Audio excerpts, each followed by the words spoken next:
Three Sisters by Anton Chekhov. Translated and adapted for audio by G.D. Kimble. Directed by Daniel G. Husson.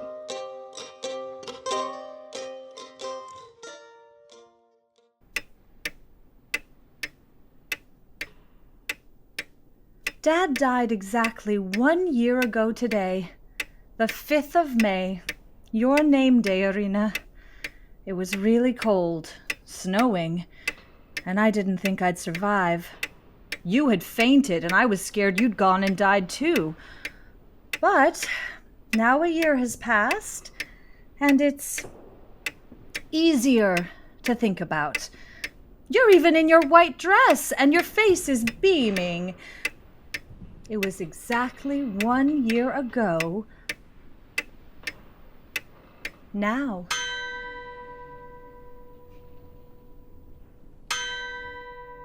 I remember at his funeral there was music playing from somewhere in the cemetery, and they fired a 21-gun salute. And I was surprised. He was a general and commanded an entire brigade, but almost no one came to pay their respects. Then again, it was raining. Heavy rain. And snow. Why are you even thinking about this? It's really warm today, so we can keep the windows open, even though the birches haven't bloomed and aren't anything to see just yet. Dad got promoted, left Moscow, and took us with him 11 years ago. I remember it was at the beginning of May, and in Moscow, everything is already in bloom, and sunny and warm. That was 11 years ago, and I remember every moment of it like it was yesterday. Oh my God, this morning I woke up and saw all the light through the window, and I looked out and saw the springtime, and my heart filled with so much joy that I passionately wanted to go home. Hell no. That's nonsense.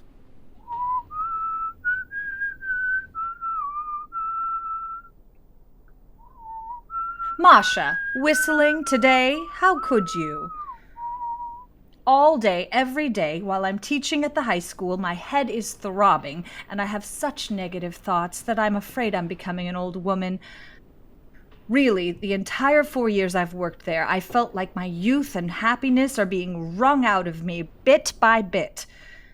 I only have one dream, one goal that gets stronger and stronger each day. To go to Moscow! To sell the house, drop everything, and go to Moscow. Yes, I wish I was in Moscow. I think our brother Andrei is on his way to becoming a professor, but even that's not enough to keep him here. Poor Masha will be the only one left. Masha can come stay with us in Moscow every summer. God willing, everything will work out. What a beautiful day. I don't know why, but I'm so happy. This morning, I remembered it was my name day, and I was ecstatic. I was thinking about when we were little, and Mama was still alive. I was having so many wonderful thoughts. IRINA, you're glowing today, more beautiful than usual. And Masha, of course, is also beautiful. Andrei would be beautiful, but he's gotten fat and he doesn't wear it well.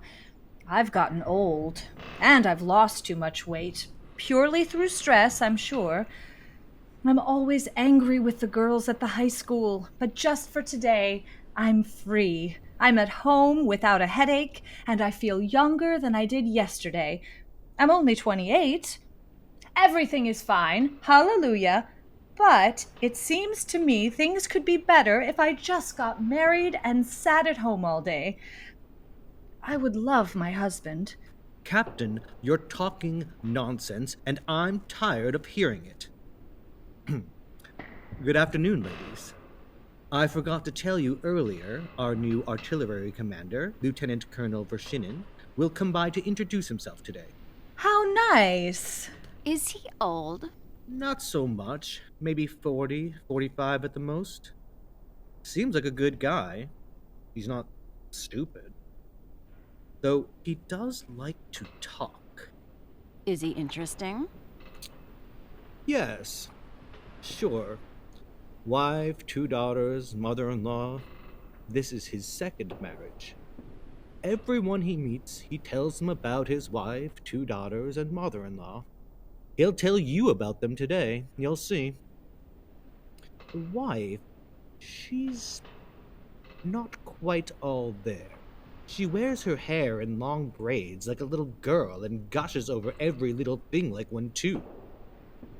She has a lot of insane theories about trivial things and always says she's going to kill herself. Just to get his attention, probably.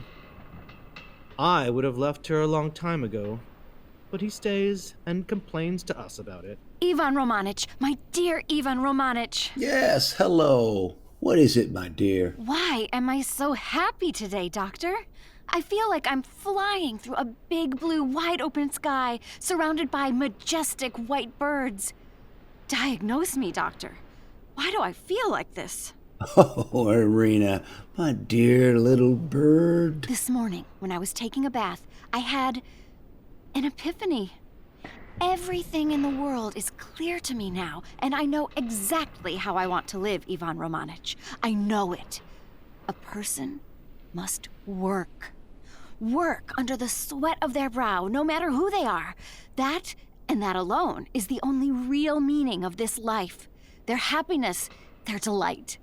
How right and noble it is to be a worker who rises at the crack of dawn and breaks rocks in the street, or a shepherd, or a teacher who guides the children, or an engineer on a train, or, for God's sake, not a person at all. It's better to be an ox. It's better to be a dumb horse, if only to work, than to be a young woman who wakes up at noon, then takes her coffee in bed, then plays in her closet for 2 hours. It's disgraceful. It's embarrassing. When it's hot outside, a man's need for water is as strong as my need to work. From now on, if I don't get up early to work, I want you to turn your back on me, Ivan Romanich, and refuse to give me your friendship. I will refuse.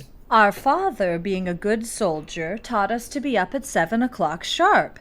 Now, Irina wakes up at 7 and lies there pondering something until 9. And her face is so serious. Because you think of me as a child and think it's strange when I'm serious about something. I'm 20 years old. My God, I understand longing for work. I've never worked a day in my life. I was born rich and lazy in Petersburg to a family that had never worked and never worried. When I was a boy, I'd come home and the servants would pull off my boots, and I'd wiggle and squirm, impatient, rude. My mother would look at me as if I was the greatest thing in the world, and she couldn't understand when other people didn't think so too. I was sheltered from work. But it's too late now. A new society is marching at us, all of us. There's a healthy, powerful storm gathering, and it's already close. Soon, it's going to blow away our apathy, entropy, and antipathy to work, and we'll all be the better for it. I will work, and in just a generation or two, we'll all work. Not me. You don't count. In a generation or two, Doctor, you'll be dead, thank God. And dear Baron, in 2 or 3 years, you'll have had a stroke. Or I'll finally have had enough of you and put a bullet in your head. I've never really worked either. I never lifted a finger or read another book once I graduated from the university. I just sit around reading the newspaper. Oh, yeah, that's for me. Someone is here to see me. I'll be right back. He's up to something. Oh, no doubt. Did you see his face? He's on a mission. You know he's bringing back a present for you, right? Oh, I don't like that. I agree, it's terrible. He keeps doing stupid things. There stands a green oak by the sea, and a chain of bright gold is around it, and a chain of bright gold is around it. You're not very sunny today, Masha. Are you leaving? Where are you going? Home. That's strange. It's Irina's name day. Anyway, I'll be back this evening. Goodbye, dear. Mwah. Many happy returns, even though I've said it already.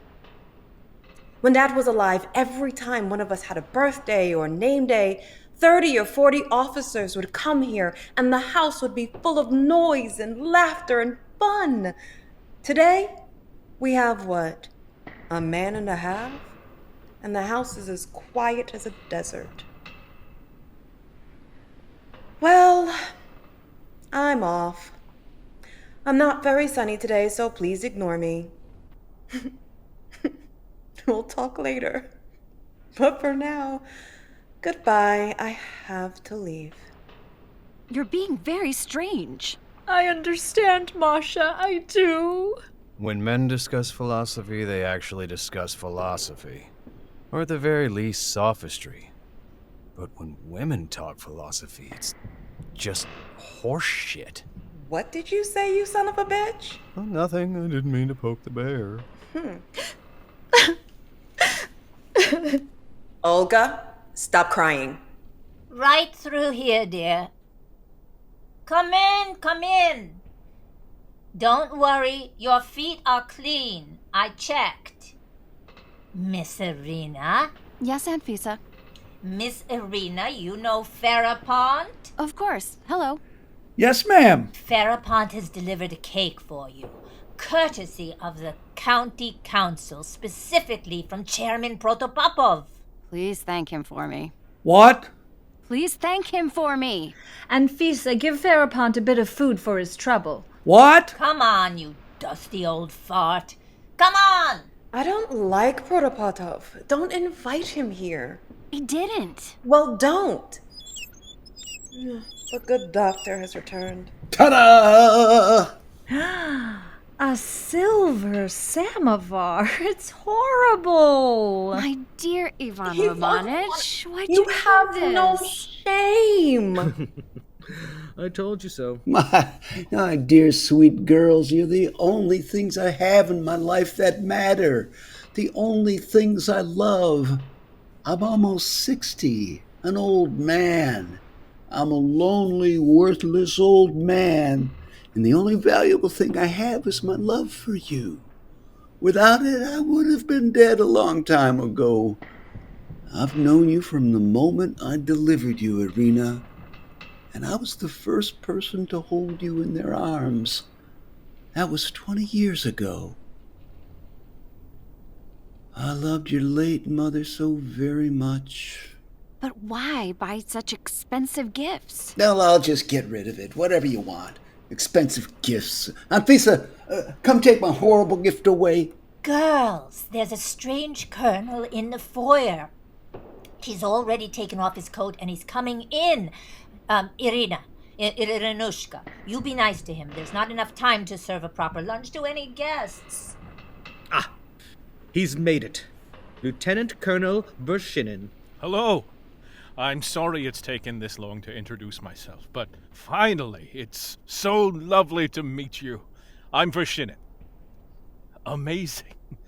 Look at how you girls, women, have grown. Please, come in. Sit down. We're thrilled to have you. I'm so glad, thank you. The Prozorov sisters.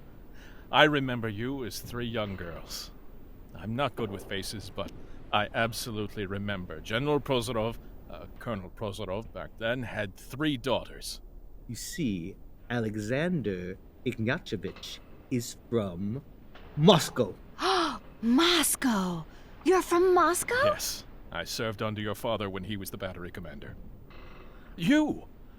I suddenly remember your face. You're Maria. I don't remember you at all, and you may call me Masha. I will. Thank you. And you must be Olga Sergeyevna, the eldest, and you are IRINA, the youngest. It's wonderful to meet you and to have another Moscovite in the house. I hope so, yes. I studied in Moscow, then spent most of my career there, under your father's command. I was very sorry to hear about his passing. I think of him very fondly, and I'm honored to inherit his command here. None of you will remember this, but I actually used to visit your home quite often to see him. We're moving back there. Hopefully by the fall, back to our hometown and our little house on Basmania Street. Well, you've made their day, Colonel. They found a kindred spirit in you and... I do know you! The lovesick major! Olga, don't you remember? Colonel VERSHININ, when we were little, we'd see you around the garrison chasing after this one particular girl. Everyone made fun of you and called you the lovesick major. The lovesick major. Yes, that was me. You had a mustache then. Oh. You're so much older. Yeah, you've gotten so old. When they called me the lovesick major, I was very young and very in love. Now, neither, really. But your hair isn't gray yet, so you're old, but not old. I've just made 43. Anyhow, how long has it been since you've seen beloved Moscow? 11 years. What street did you live on? Tasmania. Just like us. Before that, I was on German Street. And every morning on my walk to the garrison, I would pass over this very gloomy bridge with violent rushing water underneath. It always made me very sad. But here, you have such a wide, beautiful river, a perfect river. It's cold. It's always cold here. And there's mosquitoes. What are you talking about? This is good, nourishing Russian weather you have here. The river, the forests, birch forests, too. I love birches. They're my favorite tree. Life is good here. The only strange thing is that the train station is 20 miles away. No one can seem to explain why. I know why. Because if it were close, it wouldn't be so far. And because it's far, we can't say it's close. Vasily Vasilovich, ladies and gentlemen. Vasily Vasilovich. Colonel, now I think I remember you. Do you? I knew your mother well, too. She was a good woman. God rest her soul. She's buried in Moscow. You know, I'm starting to forget her face. Someday everyone will forget us too. Yes, they will. And that's everyone's fate. And there's nothing we can do about it. Everything we think now is so serious and important, monumental even. There will be a time when it will be thought absolutely insignificant, if not forgotten altogether. And the interesting part is, there's no way to project what will be looked on as high and sublime and what will be disregarded as low and worthless. Didn't the discoveries of Copernicus, or Columbus, let's say, seem unnecessary and silly at first? Meanwhile, some nonsense written by a crazy person seemed like a revelatory truth. Maybe our lives as we know them, which seem so right and normal, will someday be remembered as strange, uncomfortable, foolish, dirty, perhaps even sinful. But who knows? Maybe our lives will be remembered respectfully and called noble. We've ended torture and capital punishment in this country. We've managed to keep the borders secure. But, then again, there is still so much suffering. Blah, blah, blah. See what you've started? The Baron would gladly miss a meal as long as you'd let him keep arguing. Get away from me, Vasily Vasilovich. You're so boring. Blah, blah, blah. But you must admit, Colonel, despite the suffering, we still see society has improved. Morally, I mean. Absolutely. Oh, well, Baron, you just said society is high, but the people are low. Well, which is it? Oh, look how short I am. So to make up for it, I guess I must say that my life is a grand, lofty thing.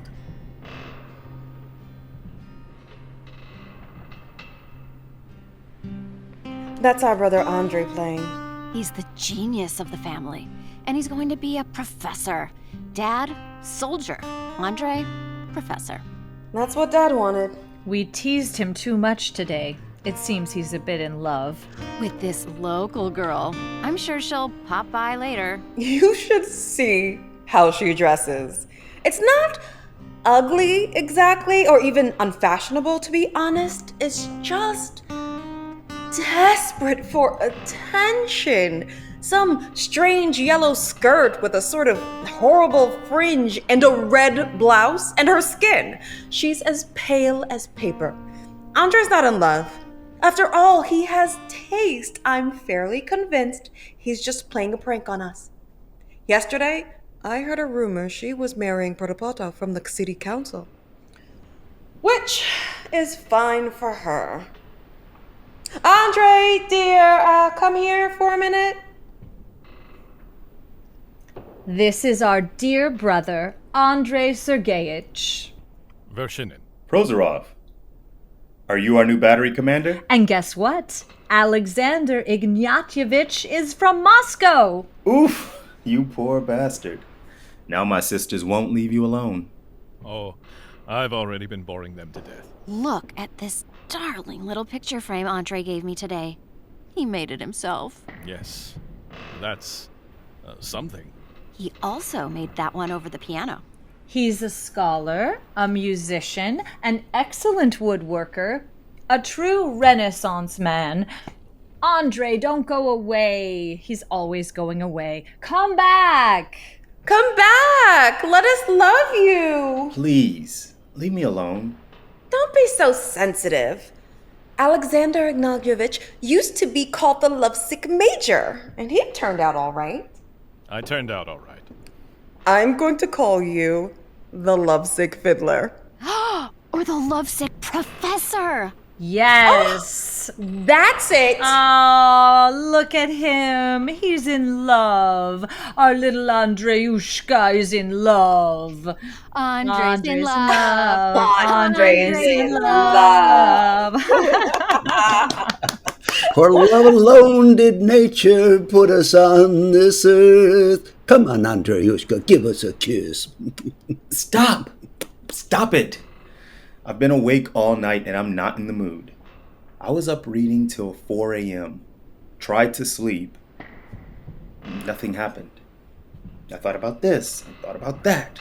My head was in a million pieces.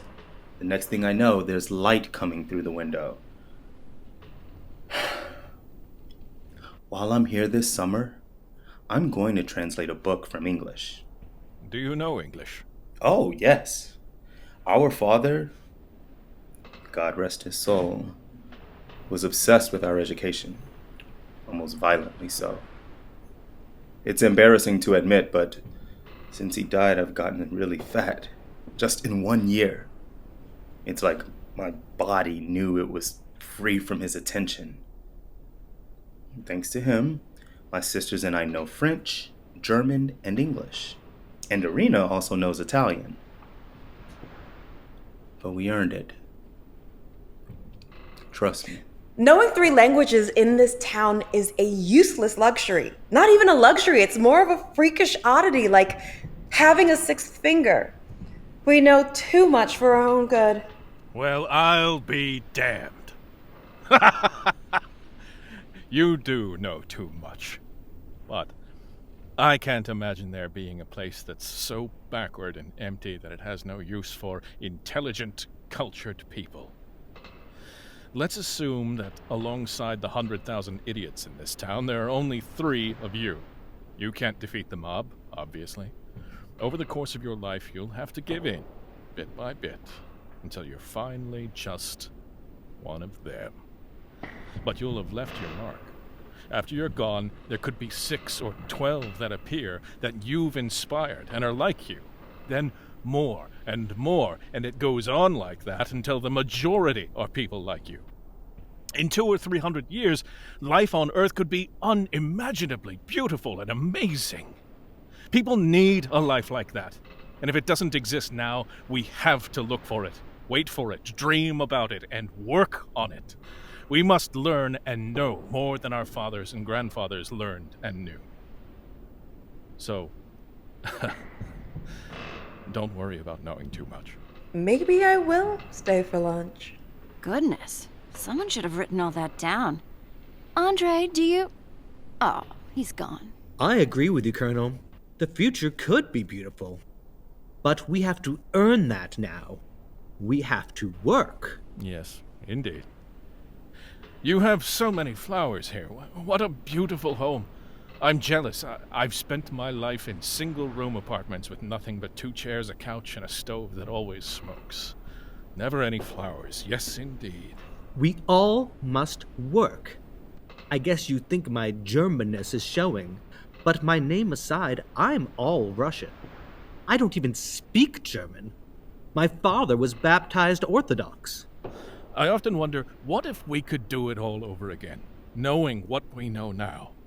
We'd live a full life as a sort of rough draft. Then, when that's over, we do it again. And I don't think any of us would do it the same way. At the very least, you'd make sure you always had a room like this, full of flowers and light. I have a wife, 2 girls, and my wife is unwell, etc., etc. If I could start over, I wouldn't get married. My sweet sister-in-law, IRINA, congratulations on your name day, and I sincerely wish you health, happiness, and everything a girl your age desires. And let me give you this book as a present. It's the 50-year history of our local high school, written by me. Just a little thing I wrote out of boredom. But all the same, do read it. Hello, everyone. Oh, a new person. I'm KULYGIN. I teach at the high school. Lieutenant Colonel Alexander VERSHININ. Oh, yes. IRINA, in this book, you'll find a list of everyone who's graduated from the high school over the last 50 years. Feci quod potui, faciant meliora potentis. Ah, MASHA, my lovely wife, I didn't see you there. You gave me this book for Easter. I couldn't have. Oh, well, anyway, give it to VERSHININ. Take it, Colonel. You can read it when you get bored. Thank you. Well, I'm happy to have met all of you. Are you leaving? Don't. Stay and have lunch with us. You're very welcome. Please, I insist. I didn't realize I'd interrupted Irina's name day. I'm sorry, I don't have a gift, and I didn't even say congratulations. Not at all. I'll show you to the dining room. Today is Sunday, a day of rest, so let's all rest and have fun together in a manner befitting our age and position. Oh, these rugs will need to be taken up and stored in mothballs for the winter. The ancient Romans were a healthy people because they knew when to work hard and when to play hard. They had mens sana in corpore sano. Their lives had a tried and true pattern. Our school's headmaster says the main thing in every man's life is structure. You see, whatever loses its shape ceases to be. And that's just as true in ordinary life. Oh, MASHA loves me. My wife loves me. Oh, also, these curtains should go with the rugs. I am in such a good mood. Don't forget, MASHA, we're going to the headmaster's house today at 4. He's arranged a little soiree for all the teachers and our families. I'm not going. Why not? We'll talk about it later. Oh. Fine. I'll go. Just stop bothering me. I'll be in the dining room. Then we will spend the evening with the headmaster. Despite his failing health, he prizes being social above everything else. He has an excellent personality, a truly great man. Oh, yesterday, after our faculty meeting, he said to me, I'm tired, Fyodor Ilyich. I'm so tired. Irina, did you know your clock is 7 minutes fast? Yeah, yes, he says he's tired. Lunch is served. You're about to see a culinary masterpiece. Oh, my dear Olga. Yesterday, I worked from dawn to 11 o'clock at night. I was exhausted, but today, I'm so happy. Let's eat. Oh, there's a pie. Listen, doctor, don't drink too much today. Do you hear me? It's bad for you. That's all behind me. I haven't been drunk in 2 years. Anyway, it doesn't matter. Still, don't you dare drink today. Don't you dare. I should be drinking, damn it, ahead of another boring party at the headmaster's. That's easy. Don't go. Just don't go, dear. That's easy for you to say. It's my miserable life. Shh. There. Don't get upset. Blah, blah, blah. Shut up, SOLYONY. Blah, blah, blah. Here's to your health, Colonel VERSHININ. I'm a teacher out in the world, but at home, I'm only MASHA's loving husband. She is sweet. Very sweet. I'll drink to that. To your health. I'm very happy to be here with all of you. Oh, cheers. Cheers. Masha's in a very odd mood today, Baron. When she was 18 and married KULYGIN, she thought he was the smartest man in the world. Now, she knows he isn't. He might be the kindest, but he's not the smartest. Andrei, are you coming to lunch? Yes! Jesus! What else is on your mind, Irinushka? I don't like your friend, SOLYONY. He scares me. Everything he says is an insult or some nonsense. He's a strange one. I actually feel sorry for him. And annoyed with him, but mostly sorry. I think he's shy.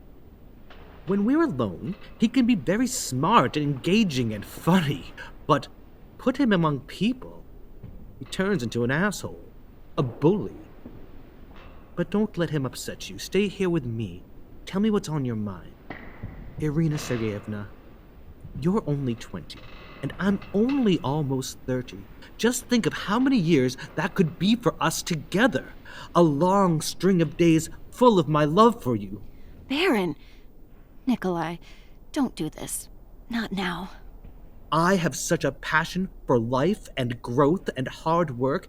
Now that passion includes you, Irina, and it all fits together because you're so wonderful. And life with you seems just as wonderful. Tell me what's on your mind. You think life is so wonderful, but what if it isn't? What if it only looks that way? Because for me and my sisters, it's not. Life has choked us like weeds around our necks. Damn it, I'm starting to cry. I don't want to cry in front of everyone. There. What we need is work. Real work. That's why the three of us are so sad and everything looks so empty. Because we don't know what hard work is. We come from a family that's always despised work. Everyone started lunch without me. I'm so late. Do you love my hair, though? Dear Irina Sergeyevna, congratulations. You have so many guests. I'm so embarrassed. Hello, Baron TUZENBACH. Everyone look, Natasha's here. Here with the girl of the hour. So many guests, though. I'm so embarrassed. No worries, we're all friends here. We're just glad you made it in your pink dress. With a green belt. What? Oh, honey, that's not good. Is it bad luck? No, it just doesn't match. Really? But it's not green, it's beige. I heard that earth tones were in. Come on, sit down. I hope you find a nice fellow to marry soon, Irina. It's time you got out of the house. I hope you do too, Natasha. Natasha already has a fiancé. Let's all get drunk today. Let's swim in the wine. Oh, I am taking points off your conduct grade today. This liqueur is really delicious. What's it made of? Cockroaches. Oh my God. What a disgusting thing to say. Everyone, for dinner tonight, we'll be having roast turkey and apple pie. We'll be preparing all afternoon and evening, so please come over again tonight. May I come too? Please do. It's very casual around here. For love alone did nature put us on this earth. Right, Andrei? Does anyone here ever get tired of being an asshole? Hello, everyone. We made it. Oh, you're already eating. Ah, hell, I forgot I invited FEDOTIK and Rode. Is that why you're already eating? No, it's because you're late. What are you carrying? Flowers for you. And a camera. Hold still. One more. Just a second. Good. That should do it. Congratulations, Irina. I wish you all the world. What gorgeous weather today. All morning I was out with the students. I'm teaching gymnastics at the high school now. Hold still, IRINA. Got it. You look great today. This is for you as well. It's nothing big, a little child's toy. I thought you'd like it. Makes a funny noise when you spin it. How lovely. Thank you.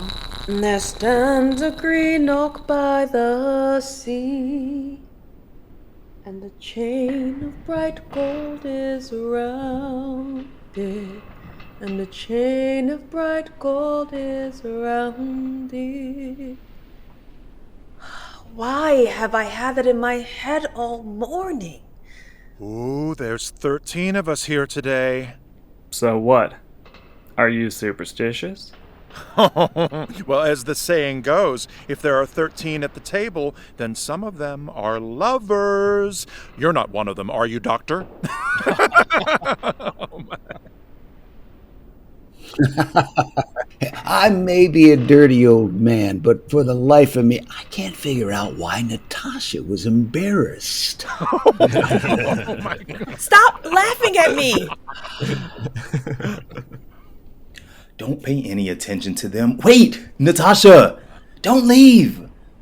Come over here with me, where no one can see us. I'm so embarrassed.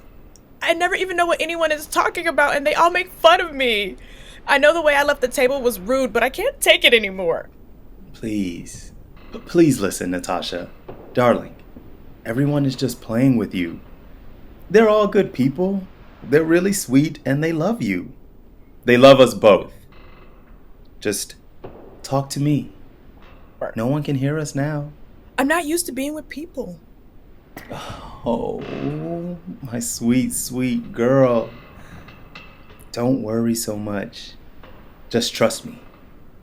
I'm so happy with you. You knocked me off my feet when we met, and I'm so proud to be with you now.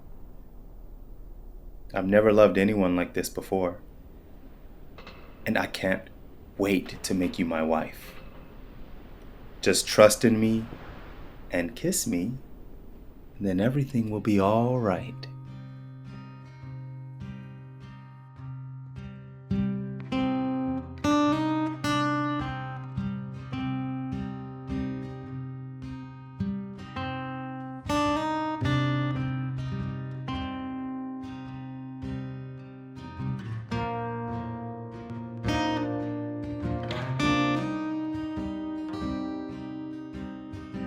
Two years later, the Prozorov house, dark.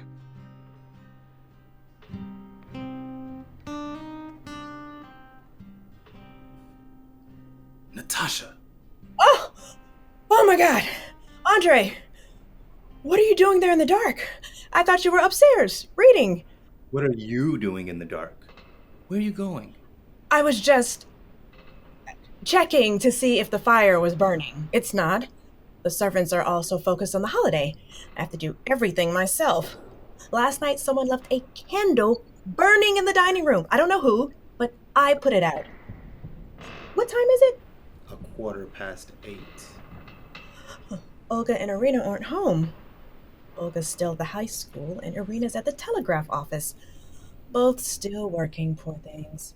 Just this morning, I told IRINA, "Take better care of yourself, dear." She ignored me. You said it's 8:15? I think our little Bobik is sick. Why is he so cold? Yesterday, he had a fever. Today, he's cold all over. I'm really worried. It's nothing, Natasha. He's a healthy baby. We should put him on a strict diet. I'm so worried. And maskers are supposed to be coming by here to sing for us at 10 o'clock? I don't think they should. I don't know if it's carnival after all, and we did invite them. Today, the baby woke up, suddenly looked at me and smiled. I said, "Good morning. Good morning, Bobby.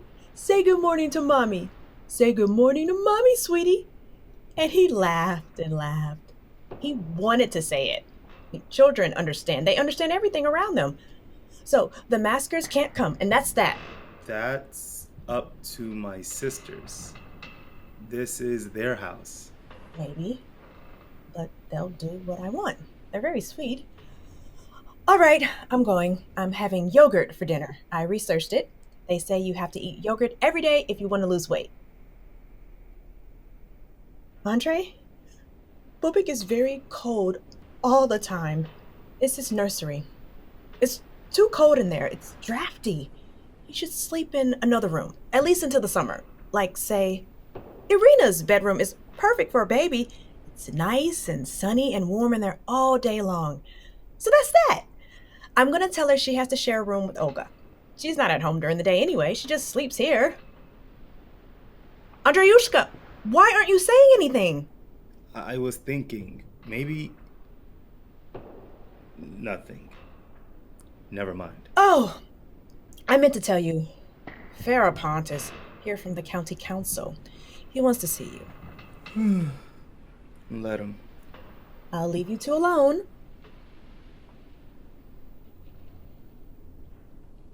Hello there, old-timer. What's the good word? Chairman Protopopov sent this book and these papers for you. So, here they are. That's fine, thank you. Just set them down. But why didn't you come earlier? It's almost 9 o'clock. What's that? I said, why'd you come so late? It's 9 o'clock! Well, sir, I knocked earlier, but the servants wouldn't let me in. They said, Mr. Andre is busy. What could I do? If you're busy, you're busy. And I have nowhere else to be. So I waited. Now, here I am. What? I didn't say anything. Tomorrow is Friday and there's no council meeting, but I'll go down there anyway. I'll busy myself with something or other. It gets very boring here during the day.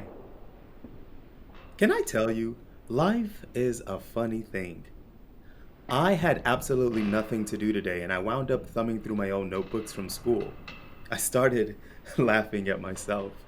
I mean, good Lord, I'm the secretary of the county council. The county council in this town, headed by Protopopov. I'm the secretary. And the very best I can hope for is to be a full-fledged member of the county council. Me. Me! Who lies awake at night fantasizing that I'm a professor at Moscow University, a world-famous scholar, the pride of Russia. Sorry, I didn't catch that. I don't hear too well. Yes, I know. If I thought you could hear me, I wouldn't have said all that.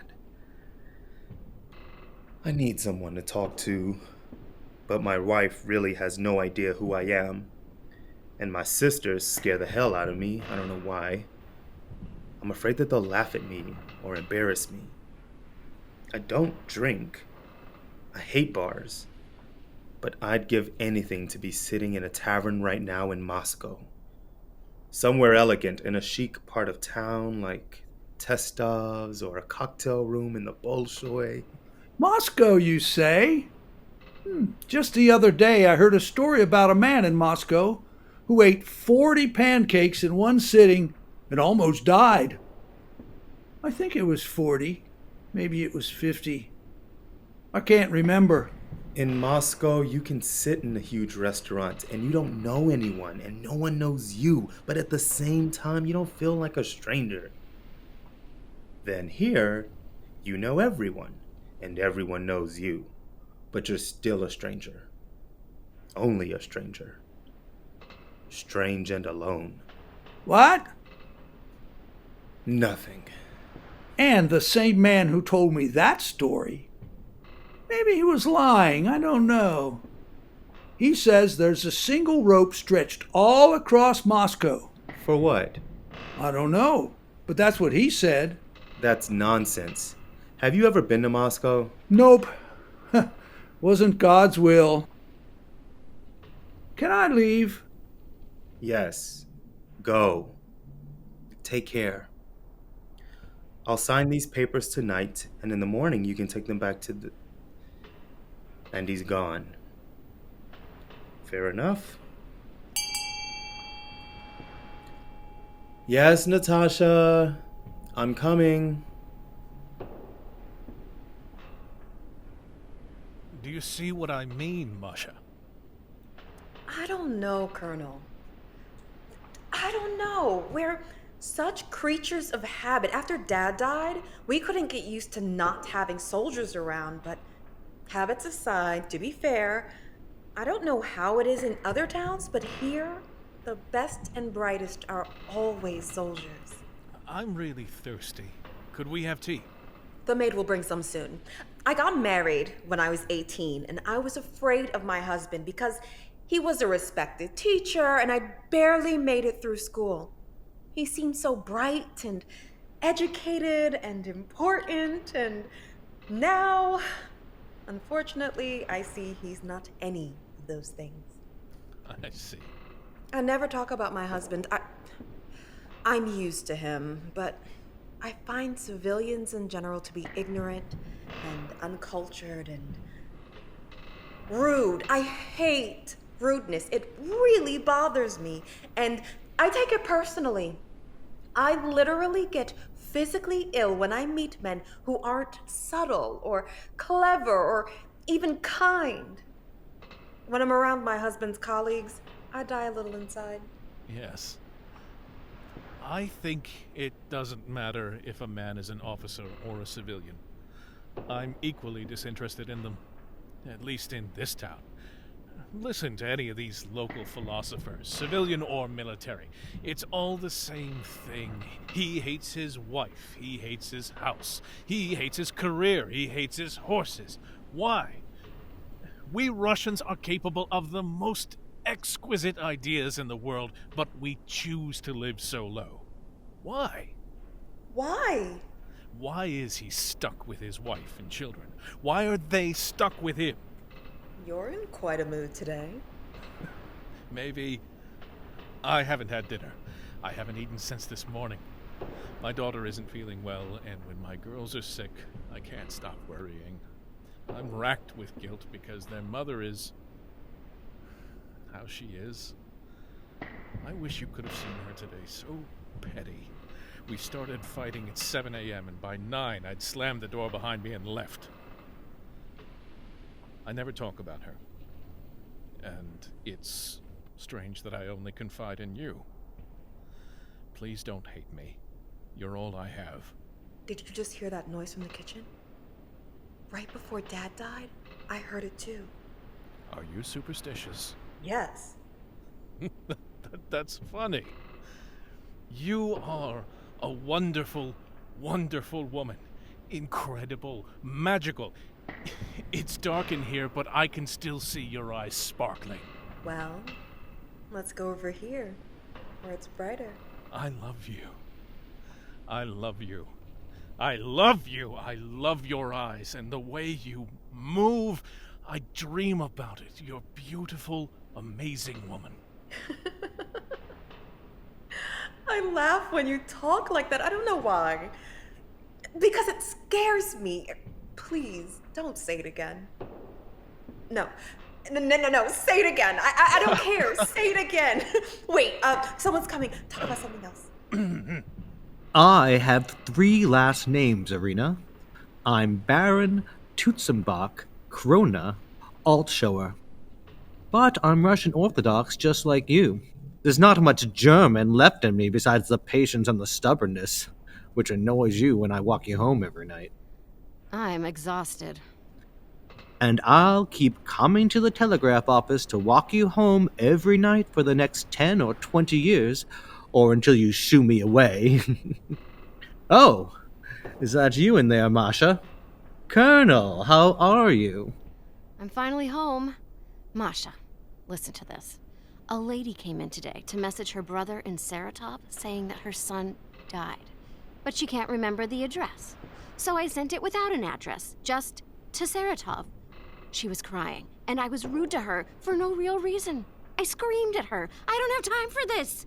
It was all so stupid. Are the maskers coming tonight? Yes. I have to sit down. I'm so tired. Whenever you finish work, you look so small and pitiful. I'm tired. No, I don't like working at the telegraph office. I hate it. You've lost weight. And your face looks younger, like a little boy. It's her haircut. I have to find another job. This one simply isn't for me. Everything I wanted from work, everything I was dreaming of, this job is the exact opposite. There's no poetry in it.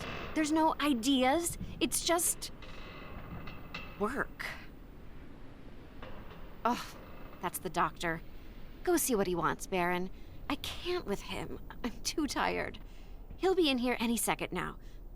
Someone has to say something to him. Yesterday, he and ANDREI were playing cards at the club again, and I heard that ANDREI lost 200 rubles. What can we do? He lost 2 weeks ago. He lost in December. I wish he'd hurry up and lose everything so maybe we can leave this place. God, I dream of Moscow every night.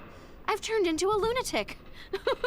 We moved there in June, and there is still, what, February, March, April, May? It's almost half a year until then. We only need to keep Natasha from finding out about the losses. I don't think she cares.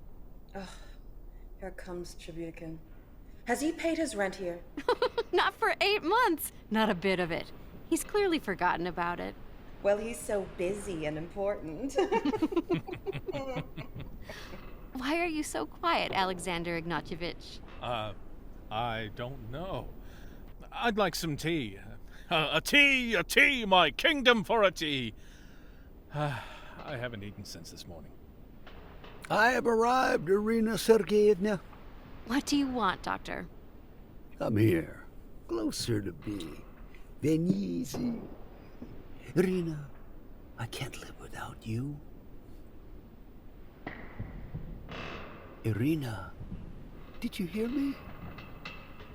Well, then, if no tea is coming, let's talk amongst ourselves. Let's philosophize. Yes, let's. About what? About what? Let's imagine for a moment what life will be like after we're gone. 200 or 300 years from now. After we're gone, everyone will travel from place to place in balloons. Clothing will change, certainly. Perhaps the elusive sixth sense will be discovered and fully developed, but otherwise, life will stay the same. It will still be taxing and full of mystery, with small fleeting bits of happiness. And even in 1,000 years, a man will whine the same way. Oh, life is so hard. And at the same time, just like now, he'll be afraid to die. How can I put this? I believe everything on Earth should change, little by little, and is currently changing right before our eyes. In 200 or 300 years, yes, even 1,000 years, time doesn't matter, a new, better existence will come. We won't live to enjoy it, of course, but we have to live for it today. We work for it, we suffer. We'll create that better world, and that alone is our meaning of life, our version of happiness.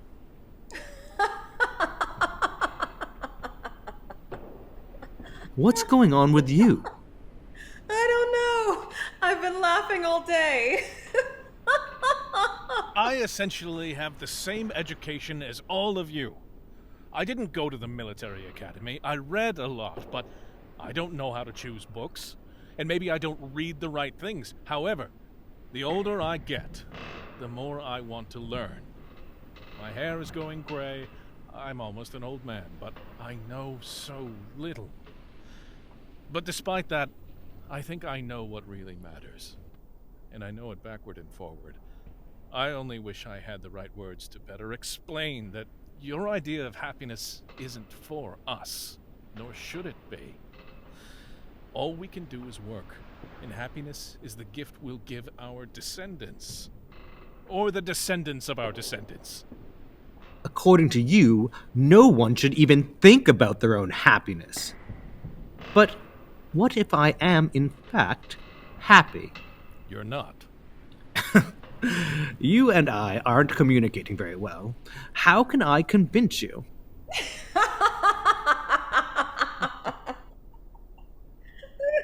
Again, what are you laughing at, MASHA? Forget 200 or 300, but in a million years, life will be exactly the same. Nothing changes, it just is. Life follows its own whims, which really aren't any of our business and which we couldn't understand anyway. Migrating birds, cranes let's say, fly, and no matter what thoughts float through their heads, big or small, they keep flying. They know neither where nor why, and it doesn't matter if they have some philosopher alongside them. He can philosophize all he wants, as long as he keeps flying. So, what's the point? The point? It's snowing outside now, there's your point.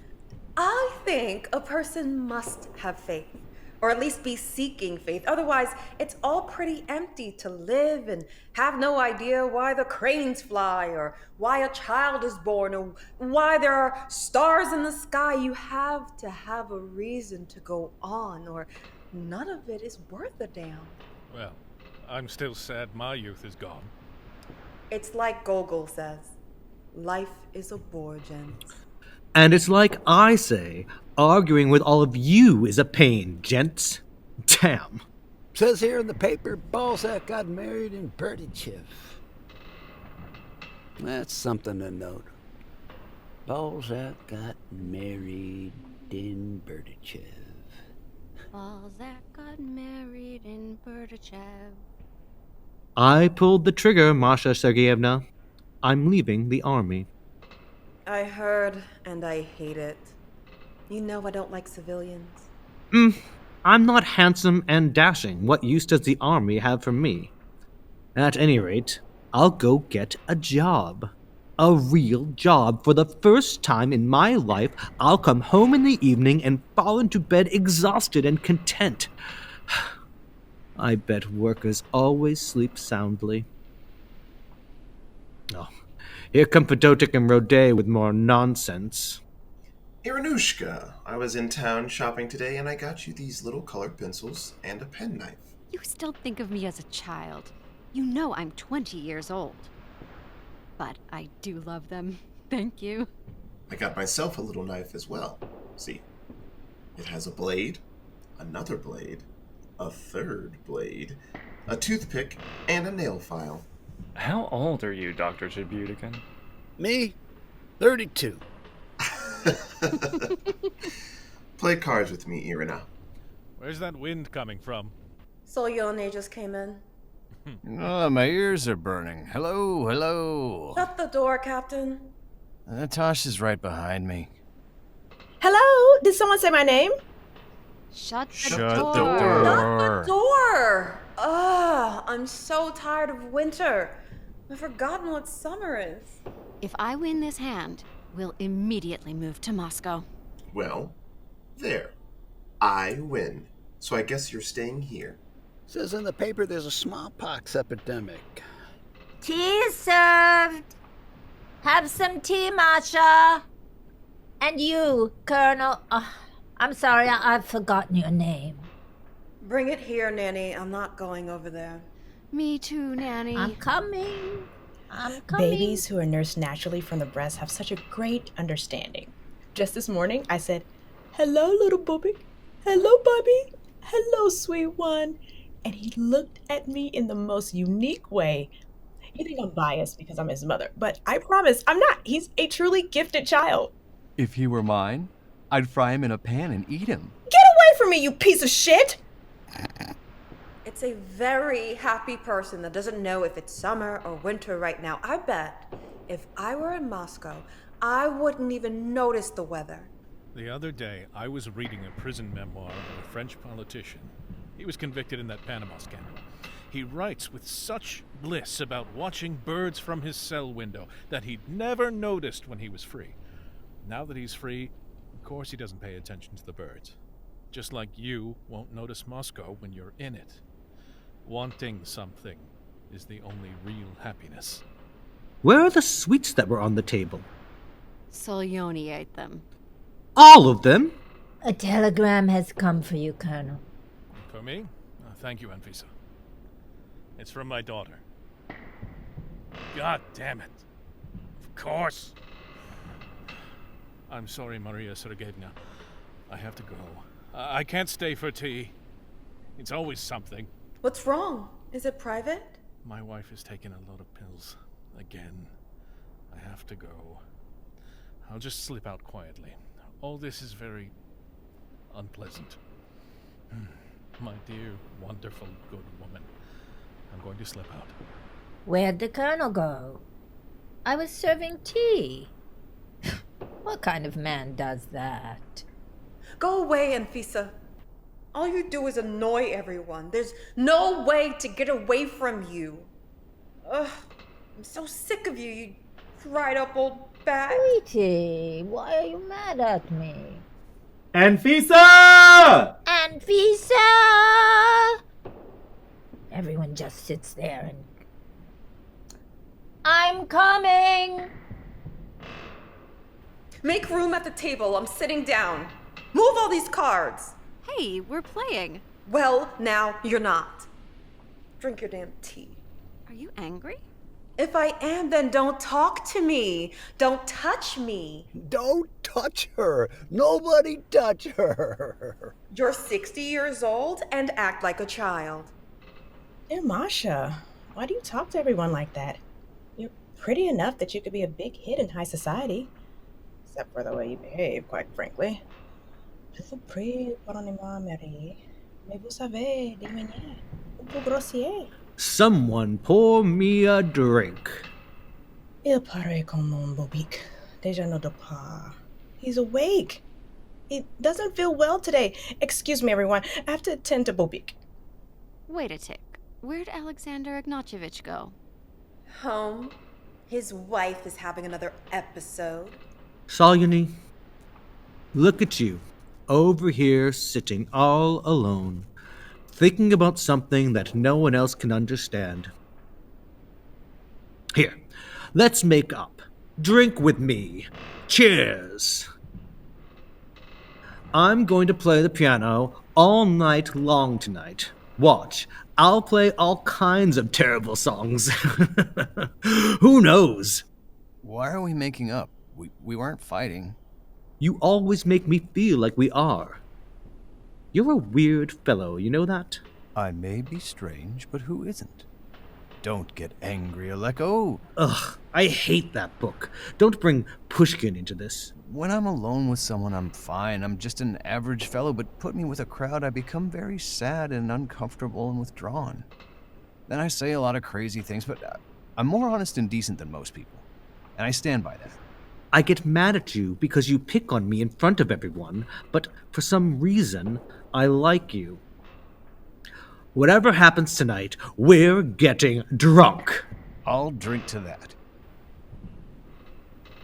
I've never had anything against you, Baron. It's just that I have the same disposition as Lermontov.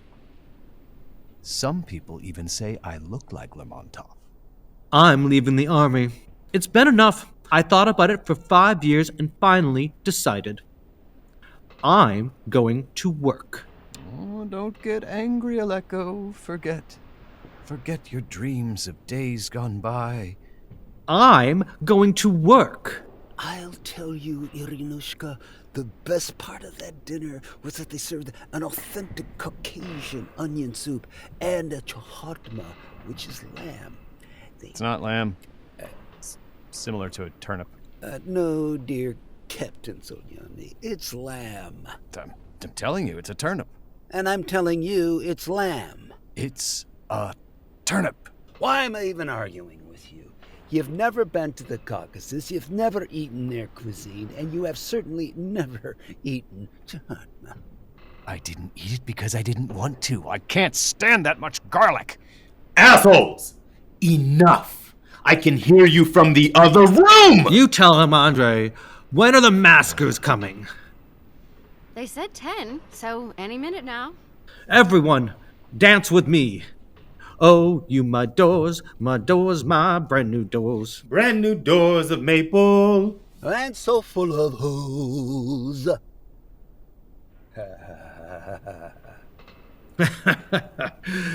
Here's a kiss, Andrei. Mwah. damn it, let's drink. Here's to you, and I'm going with you to Moscow, Andreyushka. I'll be your assistant at the university. Which one? There are 2 universities in Moscow. There's one university in Moscow. I'm telling you, there are 2. Then let it be 3. The more the merrier. There are 2 universities in Moscow, goddammit! There are 2 universities in Moscow, old and new. If you don't like hearing the truth and it offends you, then I can just shut up. I can even go into another room. And he's off. Bravo, bravo. Folks, I'm gonna play for you. This is dedicated to Captain SOLYONY.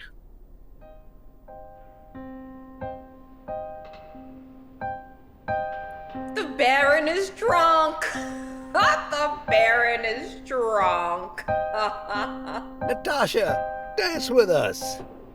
Ivan Romanich, may I speak with you privately? Over here, please.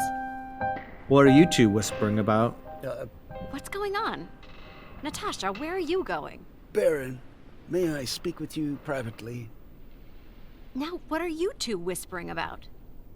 Well, everyone, it's time to leave. Be well. Yes, it's time to go. Good night, all. I'm sorry. What's happening here? The maskers are coming to entertain us. The maskers aren't coming. You see, my dear Natasha says that little Bobik isn't feeling well, and so... I don't know. That's that. The baby isn't well, I guess. What is she thinking? Well, if she's kicking everyone else out, I should go too. It's not the baby that's sick, it's her. Her fucking head. Trashy low-class bitch. Well, I'm going upstairs. Good night, all. I'm right behind you. Walk me to the door. What a shame. I thought we'd spend the whole evening, but if the kid is sick, it is what it is. I'll bring by a toy for him tomorrow. I purposely took a nap after dinner because I thought we'd dance all night. It's only 10 o'clock. Let's go outside and talk. We can decide what to do next. Mm-hmm. Yeah. Everyone is gone, Andre. Let's go. Yes. Good. What were you saying earlier?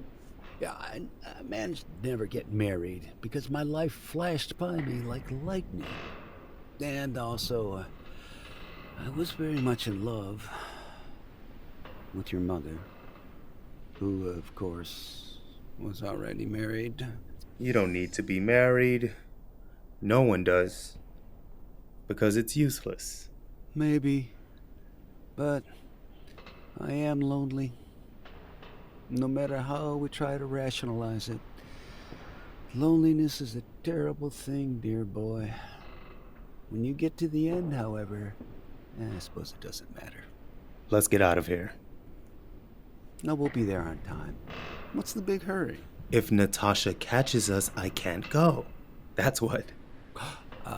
Right. I'm not gonna play tonight. I'll sit there. I'm not feeling too well. I've been having some shortness of breath. What should I do, Ivan Romanich?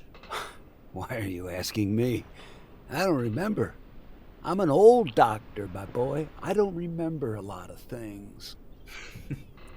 Let's sneak out through the kitchen. Mm-hmm. Who's at the door? It's the maskers. Tell them we're not home, Nanny, and apologize to them for us. I've come back to say something to you all, and no one is here. Captain SOLYONY, you're still awake. Where is everyone? They went home. That's strange. You're all alone?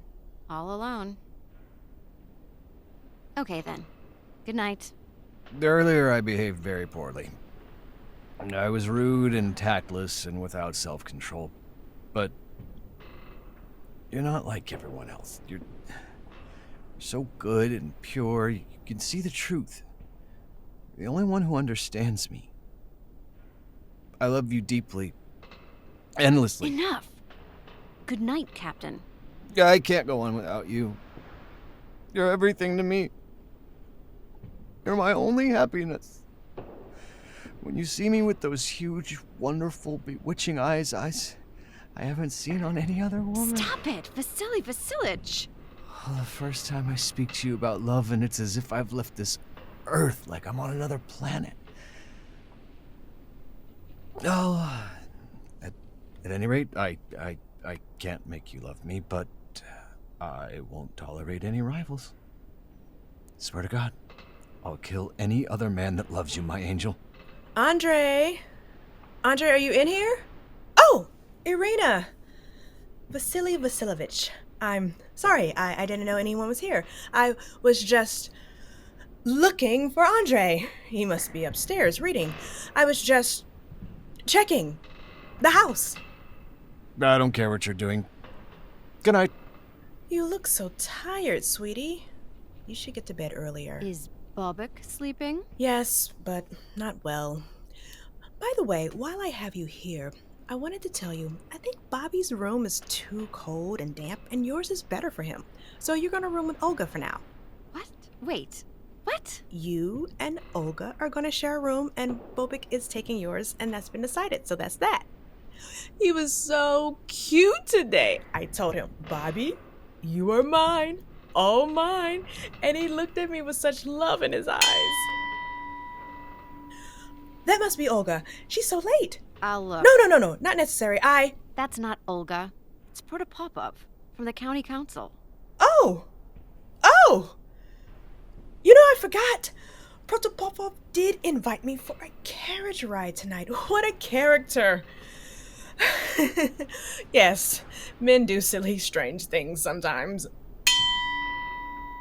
I think I'll go for that carriage ride. Totally innocent, just for a half an hour or so. It's fine. Good night. Hello, it's your loving one and only brother-in-law. I've also brought Olga and Colonel VERSHININ. Oh, where is everybody? I thought there was a party. That's odd. I left about half an hour ago, and everyone was waiting for the musicians to arrive. Everyone left. MASHA too? Where'd she go? Why is Protopopov out there in the carriage? Who is he waiting for? Why are you asking me? I'm tired. You women and your moods. My faculty meeting at school just ended, and I'm exhausted. The chairwoman was sick, so I had to fill in, and my head is screaming. Oh, in other news, Andrei lost 200 rubles again playing cards last night, and the whole town is talking about it. The county council meeting wore me out as well. It turns out my wife just wanted to get my attention by taking all those pills. She's fine. It all worked out, and I'm glad. I wanted to unwind here at the party, but I guess I'll go. Have a lovely evening, ladies. Fyodor Ilyich, let's go somewhere. You and me. I just don't feel like going home right now. Let's go! I can't. I'm too tired. I'm tired. Did my wife go home? I'd imagine she did. Well, good night, my baby sisters. I'm gonna rest all day tomorrow, and the day after that. Good night. I'd really been looking forward to some tea and spending the evening in lively company and... Oh, phallicem hominum spem. You see what I did there? Accusative case after an interjection. I'll just go out by myself then. Good night. Oh, my head hurts so badly. Andrei lost money. Everyone is gossiping about it. I'm going to bed. Tomorrow I am free, and I love it. Free tomorrow, free the next day. Oh my God, this damn headache. And now I'm alone. Oh, look at you. You're still up. Oh, look at you. You're still here. And you got all dressed up. I'll be home in half an hour or so. I'm just going on a little ride. It's completely fine. I want to go to Moscow.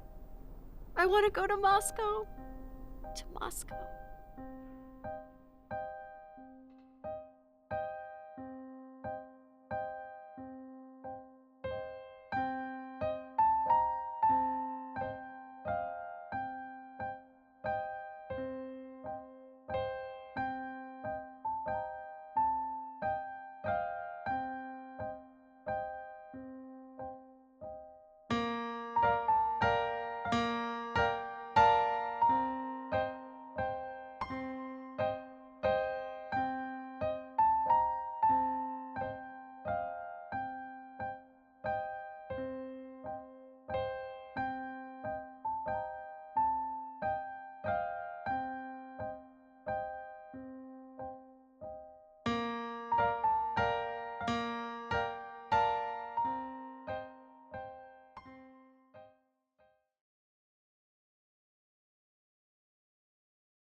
1 year later, Olga and Masha's room, 3 a.m. Masha, it's Olga and I have ANFISA with me. May we come in? It's your room.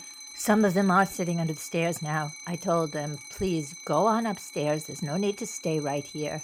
And they just cried and screamed, we can't find our daddy. He burned up, he burned up. Where did they get that idea? There's more people steadily streaming into the yard. They're all in their night clothes, too. I have things they can wear. Take this gray one, and this one, this blouse, too, and take this skirt, Nanny. Good Lord, they're saying every house on Kursanovsky Street was destroyed. Take this one, and this. The poor VERSHININs are in a panic. They almost lost their house. They can spend the night with us because they can't go home tonight. Poor FEDOTIK's house burned to the ground. He's lost everything. Olga, call FERAPONT. I can't handle this all by myself. It won't go through. Is someone there? Can someone help me? This is a nightmare. I'm so tired. I'm here. Where do you need me? FERAPONT, I was trying to call you. Here, take these clothes downstairs. The Kolotalin children are sitting under the stairs. Give them these and come back.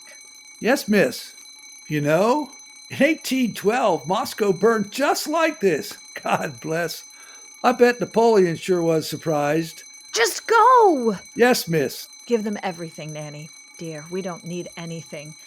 Give it all away. I'm so tired, I can barely stand up. The VERSHININs can't go home. The girls can sleep in the drawing room. Alexander Ignatievich can go to Baron TUZENBACH's. Send FEDOTIK to the Baron's too, or he can stay in the library. And the damn doctor, almost like he planned it, is too drunk to be of any use to anyone and won't take anyone into his house. VERSHININ's wife can stay here with her girls. Please, Alushka dear, don't fire me. Don't send me away. You're talking nonsense, Nanny. No one is sending you away. My sweet golden child. I work, and I'll keep working until I'm too weak. Then everyone will say I should go. But where will I go? Where? I'm 81 years old. Sit down, Nanny. You poor, sweet old woman. Just rest. Nanny, you don't look well. I have an idea. Not now, Natasha. We're going to start a charity organization to help the victims of the fire. Yes? I think it's a great idea. That's the duty of the rich, to help the poor and unfortunate. Bobik and Sophie are sleeping the night away as if nothing is happening, in case you were wondering. There are so many strangers crawling all over the house. And I heard that the flu is rampant in this town. I'm worried the kids might get it. Funny, you can't see or smell the fire from this room. It's completely calm here. Good God! I just caught my reflection in the mirror. I'm a mess. They say I'm getting fat, but I know that's a lie. Look at dear Masha. She's nodded off. Poor tired wretch. And FESA? What are you doing sitting down? How dare you sit in front of me? Get up! Get to work! Yes, ma'am. Pardon me, ma'am. Why are we keeping that old woman? I don't understand. I'm sorry. I don't understand either. There's no need for her here. She's a peasant. People like that belong in the country. We're spoiling her. I prefer order, and we don't need anyone extra in this house. You poor thing. You look so run down. Headmistress is exhausted.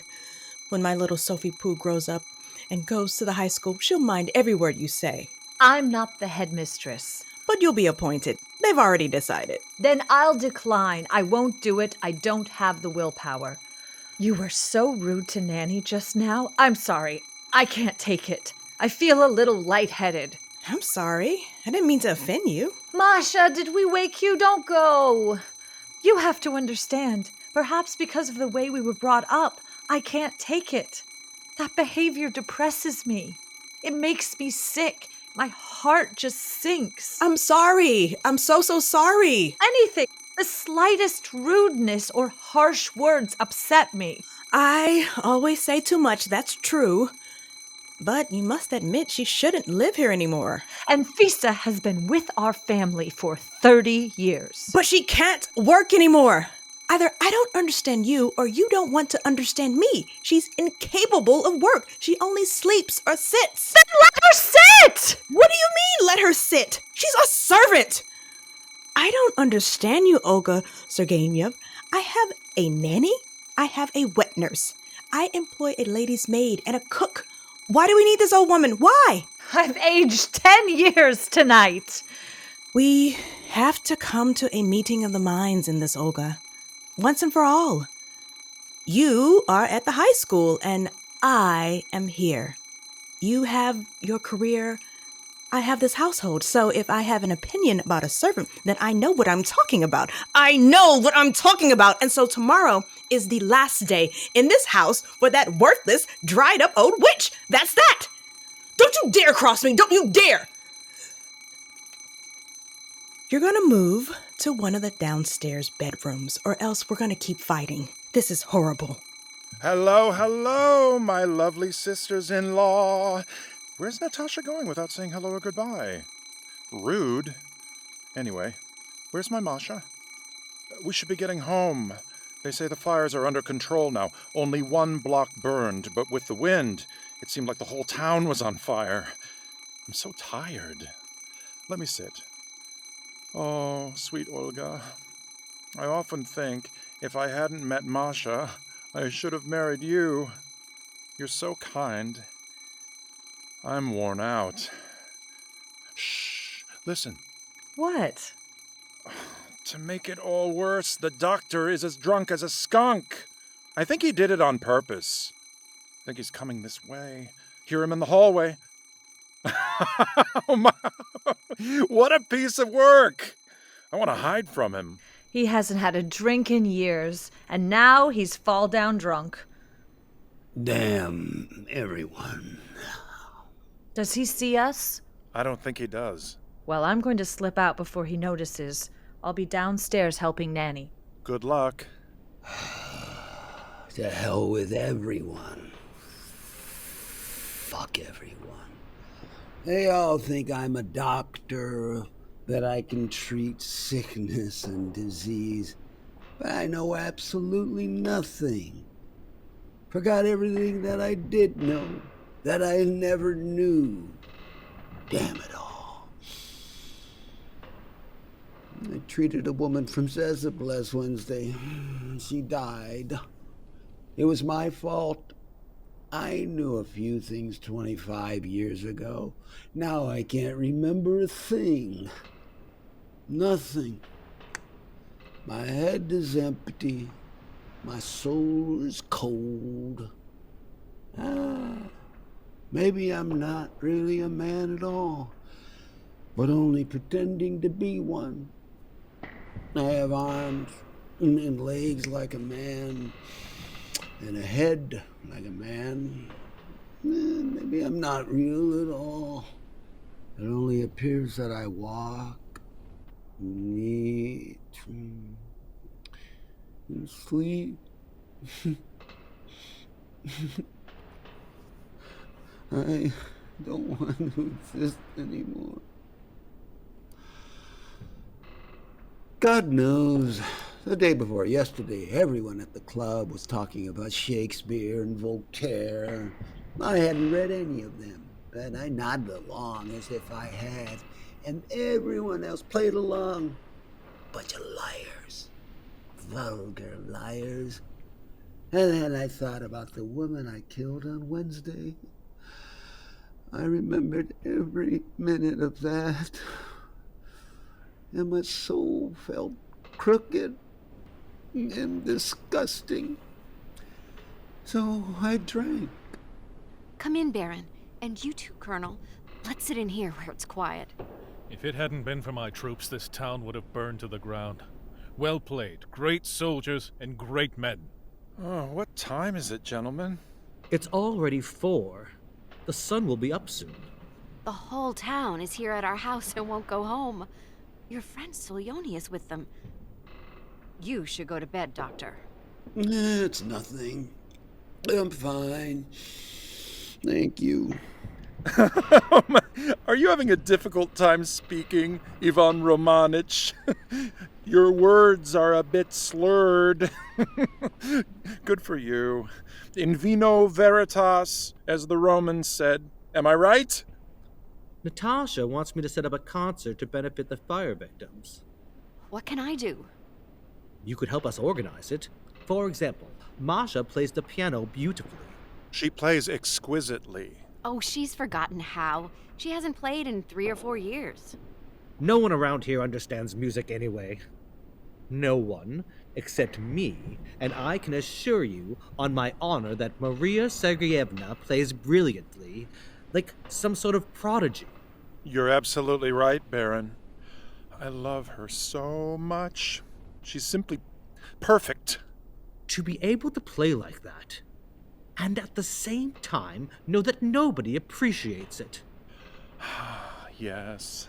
But is it decent for her to participate in a common public concert? Morally, I mean? I don't know. Maybe it would be fine. The concert would be at the high school. So I'll ask the headmaster. I'll admit, he is a great man, a very moral man, and very intelligent. But some of his views on women's roles? Of course, it's none of my business.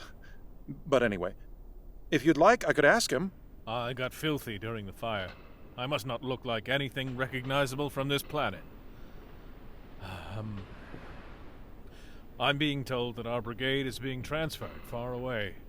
Some are saying Poland, some are saying Mongolia. I heard that too. Imagine, the town will be completely empty. Then we'll leave too. Doctor, put that down. Be careful. Oh, how could you break something so valuable? Oh, Ivan Romanich. This isn't your finest hour. That clock was our mother's. Yeah, maybe. Here's to your mother. Cheers to your mother. Hey, maybe I didn't break your clock.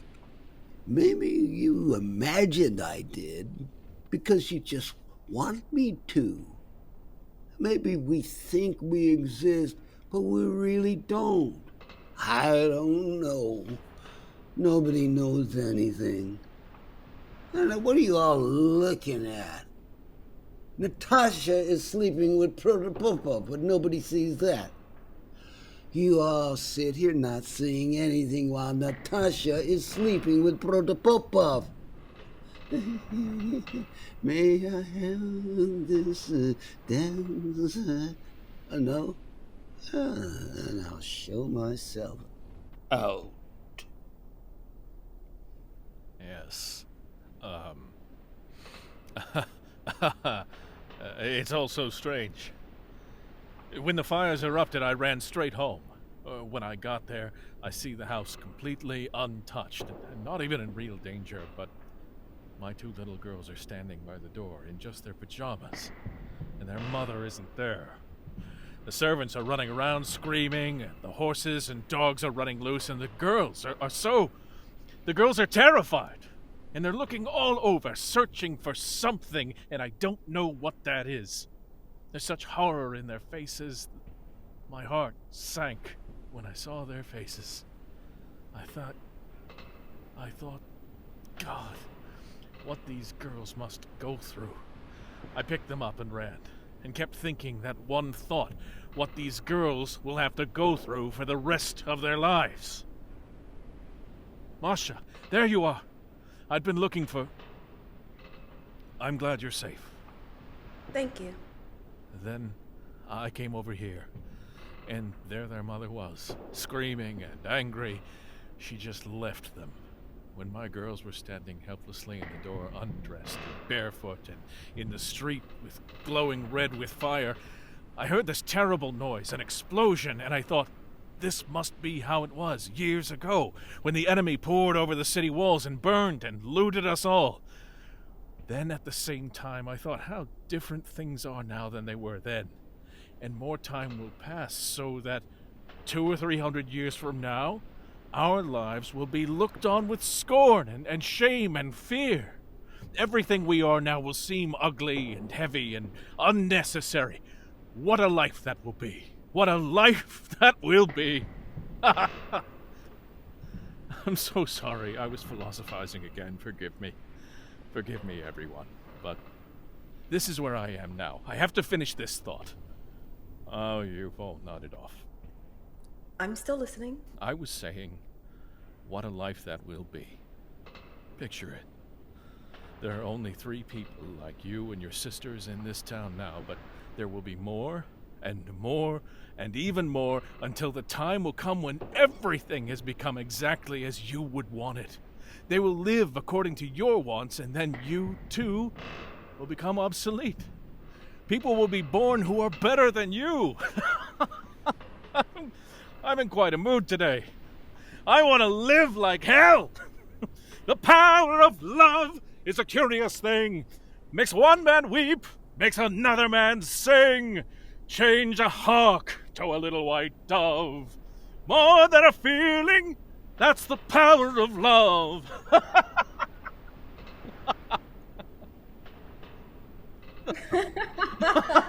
Bum bum.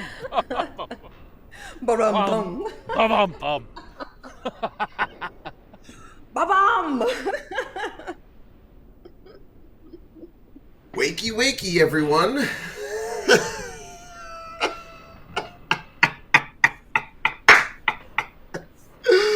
I'm burned out. Everything is gone. FEDOTIK, what's funny about that? You really lost everything? Every single thing. Nothing's left. My guitar burned up. My camera and photos burned up. All my letters. A scrapbook I was making for you. All gone. Ask Solyony.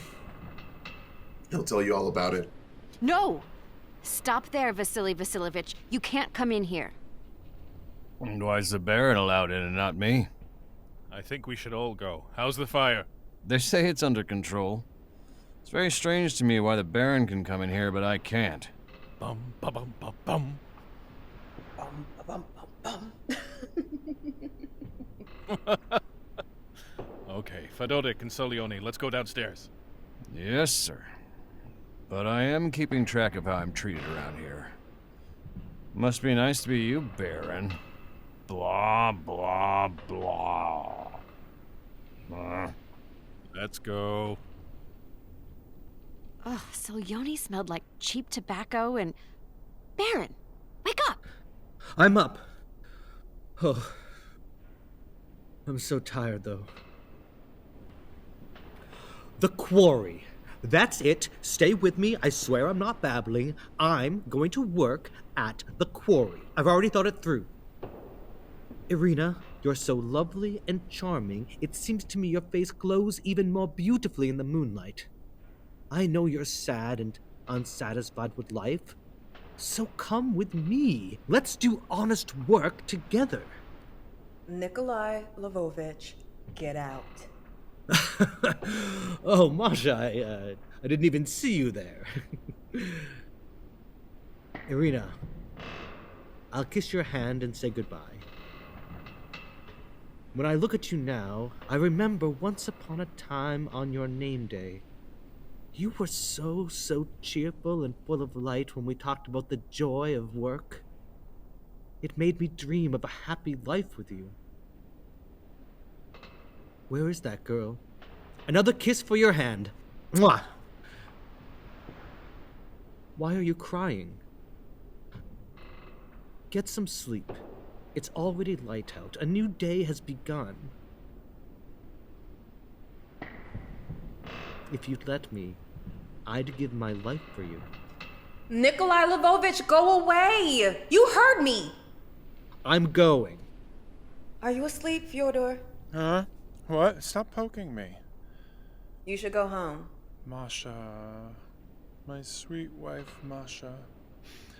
Let's go then. She's very tired. Let her stay here and rest, Fedya. Very well. I'll go. My good, glorious wife, I love you, my one and only. Amo, amas, amat, mamas, amatis, amant. You're so funny. But in all seriousness, you're amazing. We've been married for 7 years, but it seems like yesterday. I swear, you're the most amazing woman. I'm happy. I'm happy. I'm happy. I'm bored.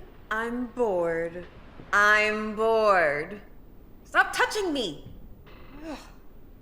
And now I can't get this out of my head. It's disgraceful. It's been churning in my stomach, and I can't be silent anymore.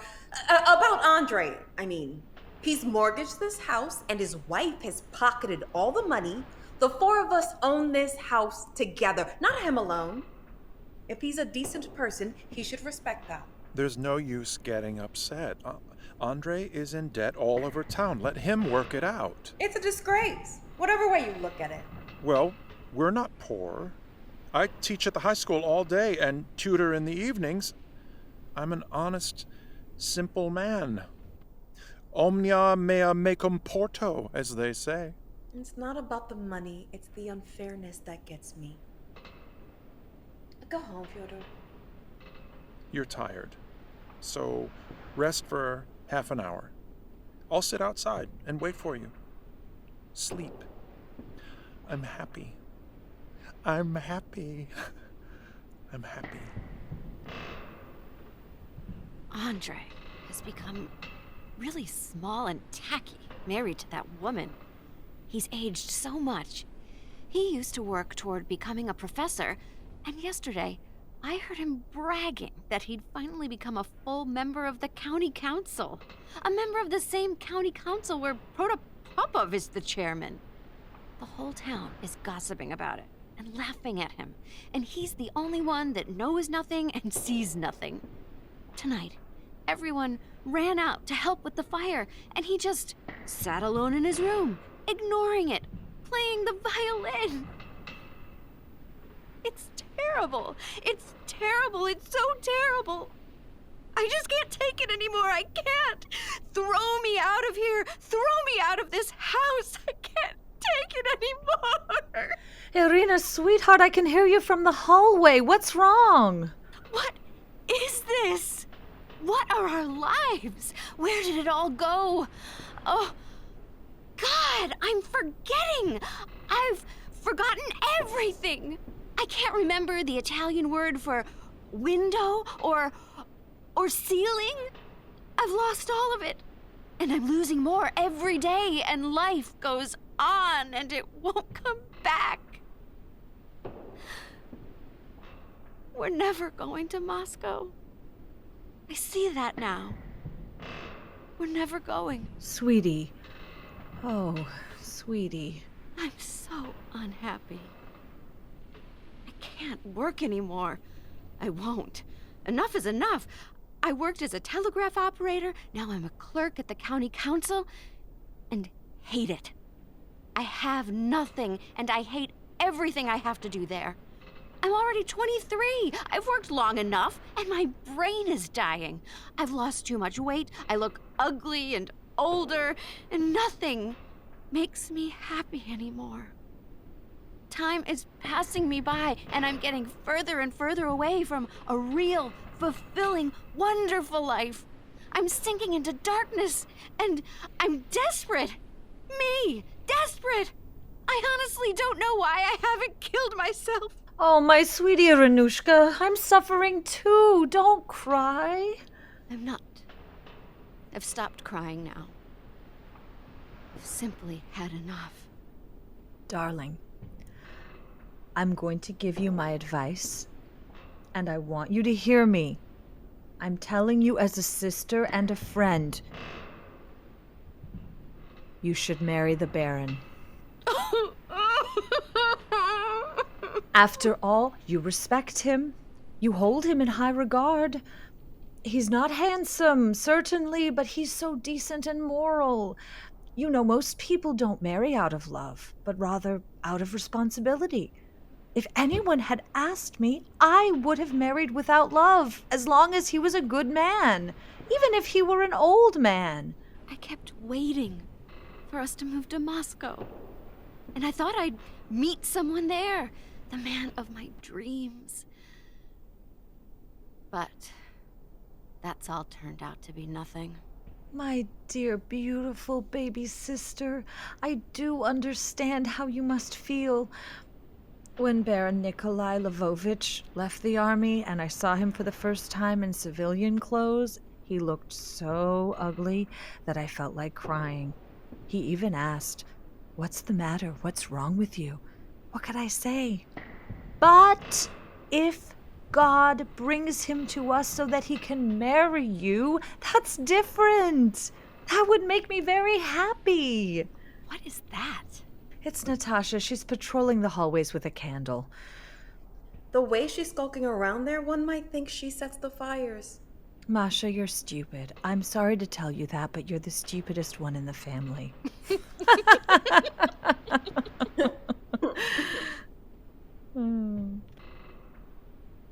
There's something I need to confess, dear sisters. It's killing me. I'll tell the two of you and no one else, no one. So I'll tell you right now. It's my secret, but I want you to know everything. I can't be silent anymore.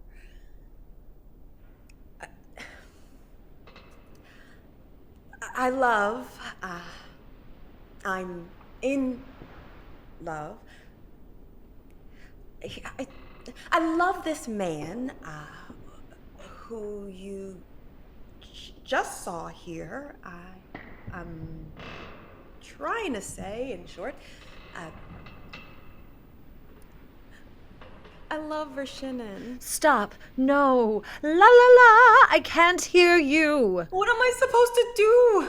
At first he seemed so odd. Then I felt sorry for him. Then I fell in love. I fell in love with his voice, his words, his misfortune, his two daughters. No, I'm not listening to this, no matter how much you keep talking about this nonsense. I'm not listening. You're incredible, Olga. I'm in love, which means it's my fate, my lot in life, and he loves me. It's terrible, right? It's not good, is it? Oh, my dears, how will we make it through this life? What's to become of us? When you read a novel, it all seems so cliche and on the nose. Then when you really fall in love, you find out that you don't know a thing. You just have to figure it out now. I've told you everything, and I'll be quiet. I'll be like Gogol's madman. Quiet. So quiet. What do you want, old man? I don't understand. I've already told you 10 times, Andrei Sergeyich. First of all, I'm not Andrei Sergeyich to you. It's sir. It's the firemen, sir. They're asking if they can cut through the garden to get to the river. Otherwise, they have to keep going around and around and around. It's a pain in the ass. That's fine. Tell him it's fine. I'm so sick of all this. Olga, give me your key to the cabinets. I've lost mine. You have your little key. Here. What a huge fire. But it's gone down now. Damn it! FERAPONT made me so mad that I snapped at him. Sir, indeed. Why are you being so quiet, Olyushka? It's time to move past all this foolishness. Stop pouting and conduct yourself like an adult. You're here, Masha's here, IRINA's here. We're all here. So let's hash this out once and for all. What is your problem with me? What? Leave it alone, Andrei. We'll talk later. It's been a miserable night! Don't get hysterical. I'm asking you very calmly and respectfully, what is your problem with me? Just tell me the truth. Well, I just wanted to say goodnight, everyone. Again. I mean it this time. Well, that's it for me. Goodbye, Olga. Bless you. Sleep well, Irina. Goodbye, Andrei. Leave it alone. Everyone is tired. We'll talk another time. Yes, Andrei. We'll postpone until another time. It's time to sleep. No! I'm gonna say my piece and leave. Now, first, you have something against Natasha, and I've seen it from the day we got married. Natasha is an amazing woman. Strong and kind. And honest. I love my wife. I respect my wife. I respect her. And I demand that everyone else respect her too. I repeat, she is honest, sweet, strong, and perfect. Everything you have against her, quite frankly, comes from your own jealousy and insecurity.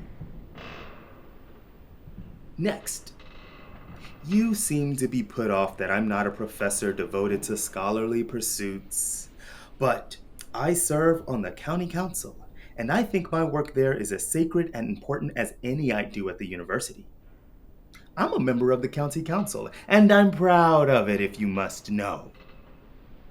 And finally, I have to confess, I mortgaged the house without consulting any of you. That was wrong, yes. And I'm sorry. I was driven to it by my debts. $35,000. I don't play cards anymore. I quit a while ago, but the main thing I want to say in my defense is that because you are girls, you get Dad's pension and I don't. I have no income to speak of. Knock, knock. Is Masha not here? That's strange. Oh, look. Irina and Olga are asleep. What? They haven't heard a word I said.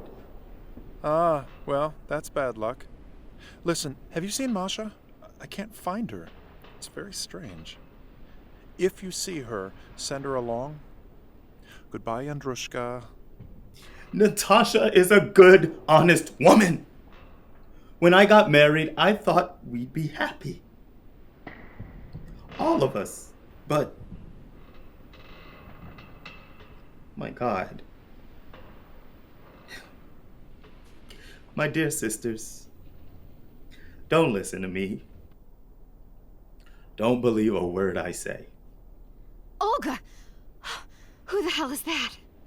Probably the doctor. He's drunk. Oh, this is the worst night. Did you hear? The brigade is leaving. They're being transferred somewhere far away. That's just a rumor. We'll be all alone. Olyushka! Olyushka! What? I respect the Baron. And I like him well enough. He's a nice man. And I will marry him.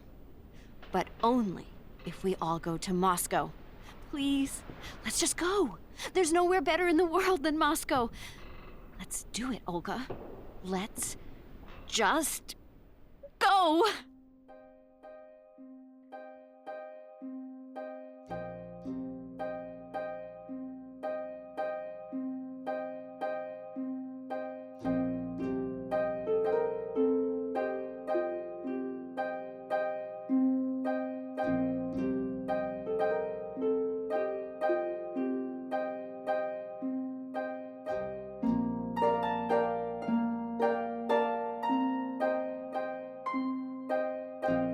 A few months later, the Prozorov Garden, midday.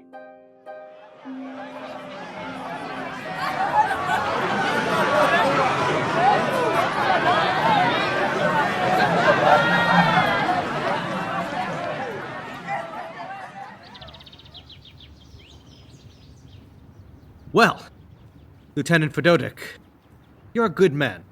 We had some great times together. And Rode, take care of yourself, my friend.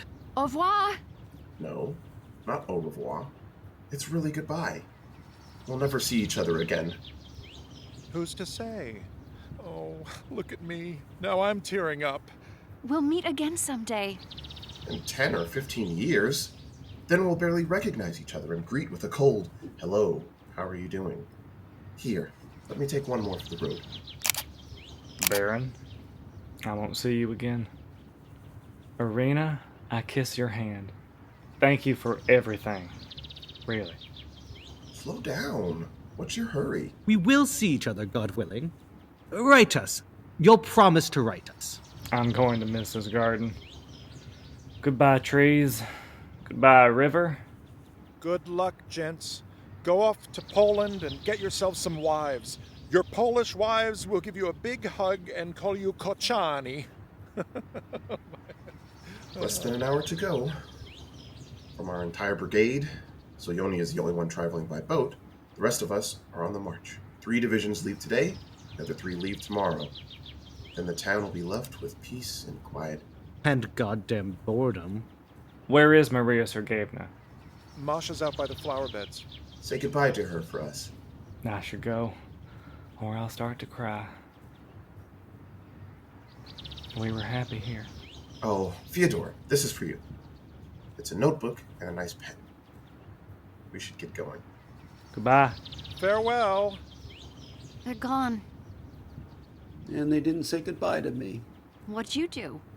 I didn't say goodbye to them either. Although it doesn't really matter. I'll see them soon enough. I leave tomorrow. Yes, 1 day left. I'm set to give the army 1 more year, then retire.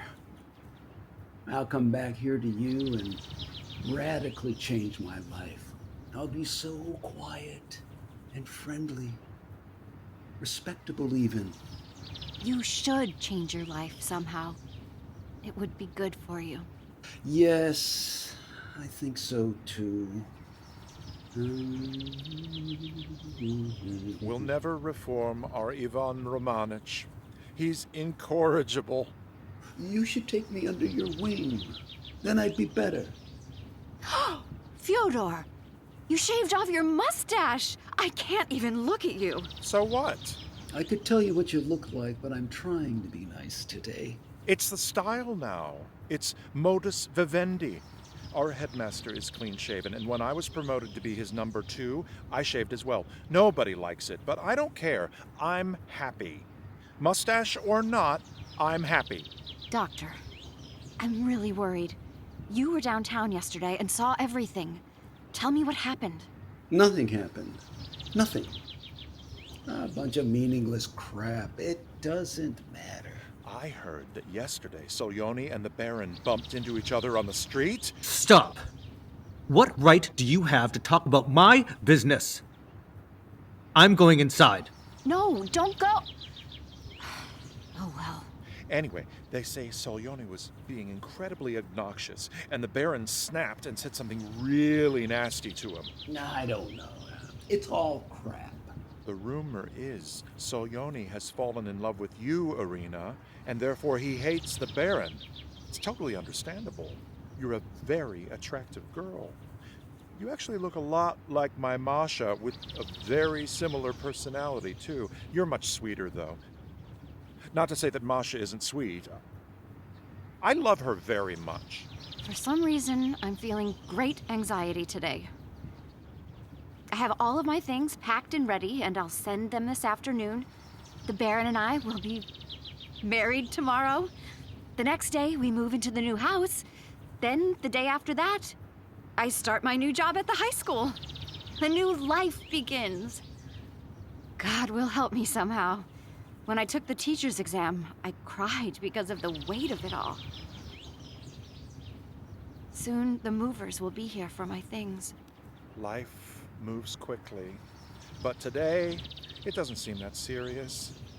As if it's all ideas, dreams, nothing concrete, but sincerely, I wish you all the best. My dear golden girl, you've outgrown me. You've gone too far ahead. I'm left behind like an old migrating bird that can't keep up with the others. Fly away, my love, and God bless you. Shaving your mustache was a mistake, Fyodor Ilyich. Shut up! Today, the soldiers will leave and everything around here will go back to how it used to be. But no matter what happens, I have MASHA, an amazing, honest woman. I love her very much, and I'm thankful for my fate. Fate is a funny thing. There's a man, Kozyrov, who works in the tax office. We went to school together, but he was expelled in our final year because, no matter how he tried, he simply could not learn the ut consecutivum. Now he's poor and sick, and whenever I see him, I say, "Hello, ut consecutivum," and he says, "Yes, ut consecutivum to you too." Then he coughs uncontrollably. On the other hand, I've been lucky all my life. I'm happy. I've even been awarded the Order of St. Stanislaus, 2nd class. And now, I teach others the ut consecutivum. Of course, I am an intelligent man, much smarter than most, but that's not what happiness is all about.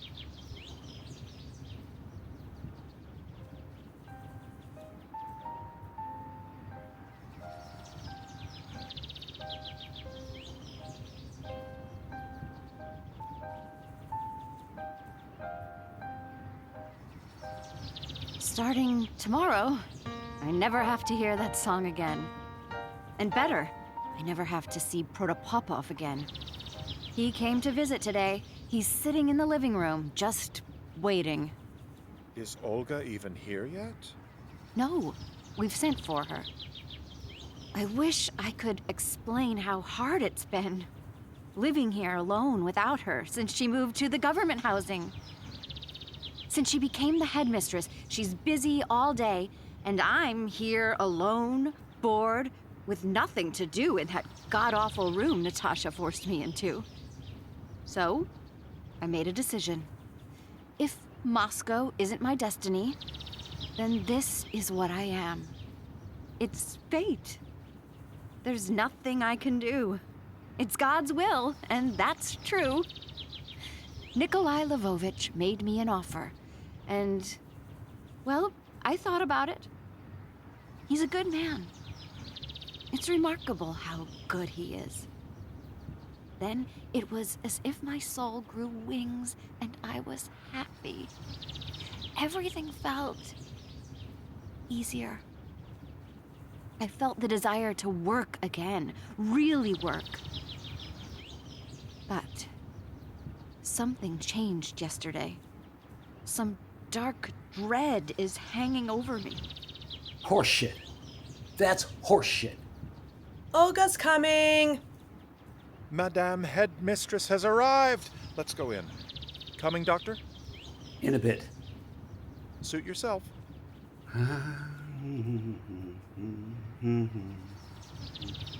Here you are, all alone. What's that? Nothing. Were you in love with my mother? Very. Was she in love with you? I don't remember. Is my man here? That's how our cook, Martha, used to ask after her policeman beau. Is my man here? Not yet. When you get your happiness piece by piece, drop by drop, like I have, and then you lose it, it makes you hard and cold. I'm seething in here. Look, here comes our baby brother. All his hopes are gone. Imagine if there were a great bell tower and thousands of people joined in to raise it. A lifetime of resources and effort and care have gone into it, then suddenly, for no reason, it falls to the ground and shatters. That's Andrei. It's a madhouse here today. I had to take the baby out walking all morning so she could sleep. I can't believe you have another kid. I can't either. When is everyone leaving? Soon. If my watch is correct, the first 3 divisions leave within the hour. And I go tomorrow. For good? Don't know. I might come back in a year. Who the hell knows? Doesn't matter. The town is gonna be very still and quiet. Like someone threw a tarp over it. Apparently, something big happened downtown yesterday and everyone is buzzing about it. But I don't know what it is. That's nothing. It's a lot of crap. While they were there at the theater, Solyony was picking on the Baron. The Baron snapped at him, and Solyony felt obligated to challenge him to a duel. If my watch is correct, it should be happening right about now. Right there in the park across the river. You can see it from here.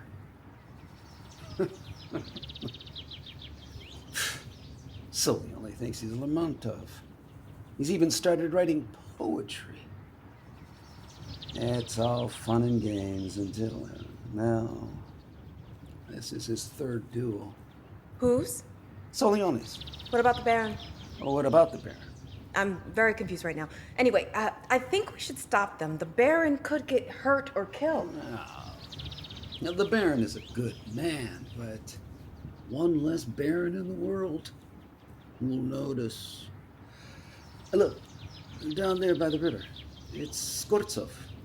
Well, he's one of the seconds. He's waving me down there. If you ask me, I think it's immoral to participate in a duel or attend one, even if you're standing by as a physician. Oh, you think so? We don't exist, Andreyushka.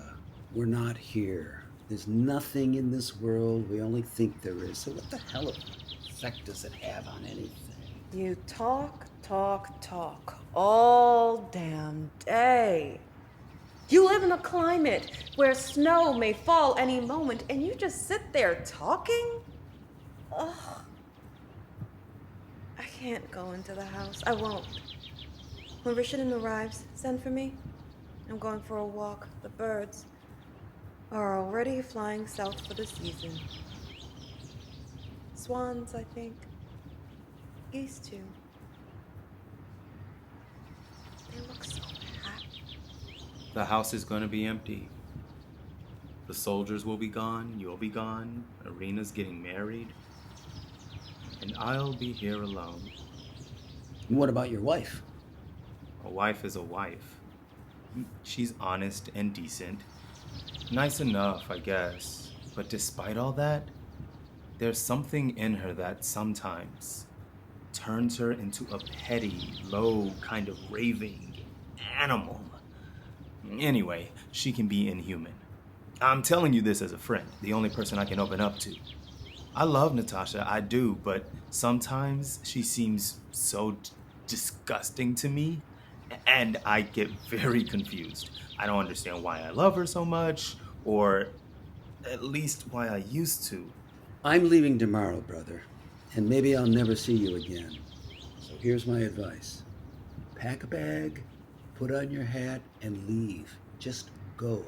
Go, and don't look back. The farther away you get, the better. It's time, Doctor. It's already 12:30. Let's go. Andrei, would you like to come along too? Absolutely not, Captain Solyony. So sick of all of you. Andrei, if anyone is looking for me, tell them I'll be right back. Why are you groaning, old man? Leave me alone. How's your health? I'm as healthy as a rich man's wealthy.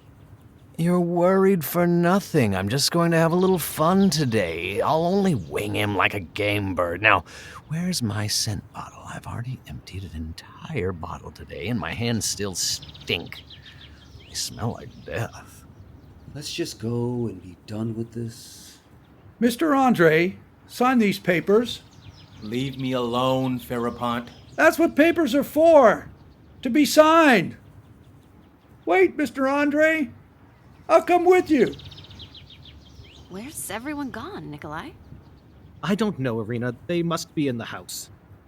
Masha! Masha, dear, where are you? He's the only one in town that's glad the army is leaving. You understand why. Our town is clearing out. I'll be right back, love. Where are you going? I need to run downtown to see some friends off. You're lying. Nikolai, why are you so distracted today? What happened at the theater yesterday? I'll be back in an hour, and I'll see you then. My love, it's been 5 years since I first fell in love with you, and it still thrills me. You keep growing more and more beautiful. That hair, those eyes. Tomorrow, we'll be married and we'll go far away. We'll work, we'll get rich, all our dreams will come true. I'll make you happy. But there's one thing. You don't love me. I don't have control over that. I will be your wife, both obedient and faithful, but no, I don't love you. What do you want me to do? I've never loved anyone. I've dreamed of love every day and night of my entire life, but my soul is like an expensive locked piano, and I've lost the key. You look so sad. I didn't sleep all night. There's nothing in my life terrible enough to scare me, but that lost key tears me up inside. Say something. Say something! What? What can I say? Anything! Enough! That's enough. It's funny how sometimes all the stupid little things suddenly become really important for no apparent reason. You still laugh at them because they're stupid, and yet you keep pressing on because you have no power to stop. Let's not talk about it anymore. I feel good today. For the first time in my life, I'm really seeing those spruces, maples, and birches, and they're looking back at me with curiosity and grace. What gorgeous trees. And when you think about it, what a gorgeous life, just to be near them. I'm late. I should go. Out in the orchard, there's a tree that's dry and withered, but nevertheless, it still sways in the wind just like the other. So I believe if I left you all somehow, I'll still be with you one way or another. Goodbye, IRINA. Oh, there are some papers for you on my desk under the calendar. I'm coming with you. No, IRINA. No. Why not? I haven't had any coffee today. Could you have the cook make some? Nikolai, don't go! Damn it. IRINA, what are you doing out here alone? Nothing. I'm going inside. Andrei Sergeyevich, these documents aren't my fault. I didn't send them, the council did. And they still need your signature. What the hell happened to my life? When I was young, I was cheerful and smart. I had such brilliant thoughts and high hopes that both my present and future felt full of promise. Why is it that when we've barely started to live, we become dull, gray, boring, lazy, apathetic, useless, and above all, unhappy? This town has been around for 200 years and has 100,000 citizens, and not a single one of them is any different from any other one. There's never been a single scholar, not an artist, not any slightly remarkable person who would elicit one bit of envy or any passionate desire to imitate him. They just eat, drink, sleep, then die. Then more people are born just so they can also do nothing but eat, drink, and sleep. But in order to not faint from boredom, they spice up their lives with nasty gossip, vodka, gambling, lawsuits, and wives lie to their husbands. Then in turn, the husbands lie to their wives in that they pretend to see nothing and hear nothing. That pervasive vulgarity poisons the children, and anything good and noble dies in them, making them into the exact same zombies as their mothers and fathers. What the fuck do you want, FERAPONT? What's that? I have papers for you to sign. I'm very tired of you. The doorman over at the council says there was 20 feet of snow in St. Petersburg last winter. the present moment is a disaster, but when I think of the future, it could be grand. It makes me feel alive and free. There's a light at the end of the tunnel. I see freedom, yes. And my children and I, we'd rid ourselves of idleness from drink and big bourgeois dinners with naps afterwards. We'd rid ourselves of worthlessness. 2,000 people froze to death. He said people were horrified. It was either Petersburg or Moscow. I can't remember. My dear sisters! My beautiful sisters!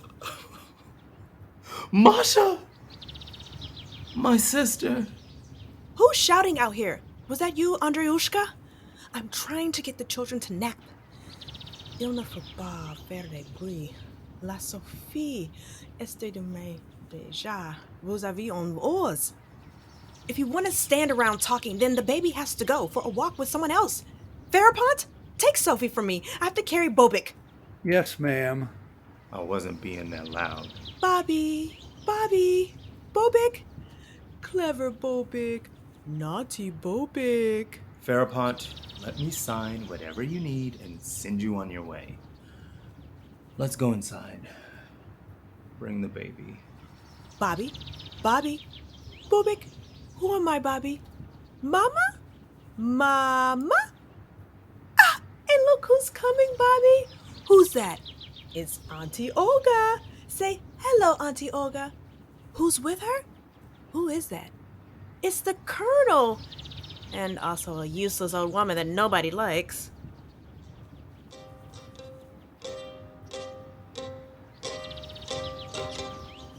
Our garden is like a highway. People coming and going all day long.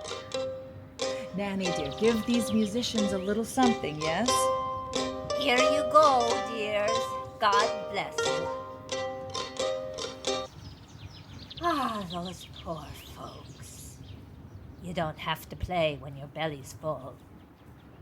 Oh, Irina, good afternoon. I thought I heard you all out here. Look at me, Irinushka dear. Look how I live now. With Olga at the house provided by the high school.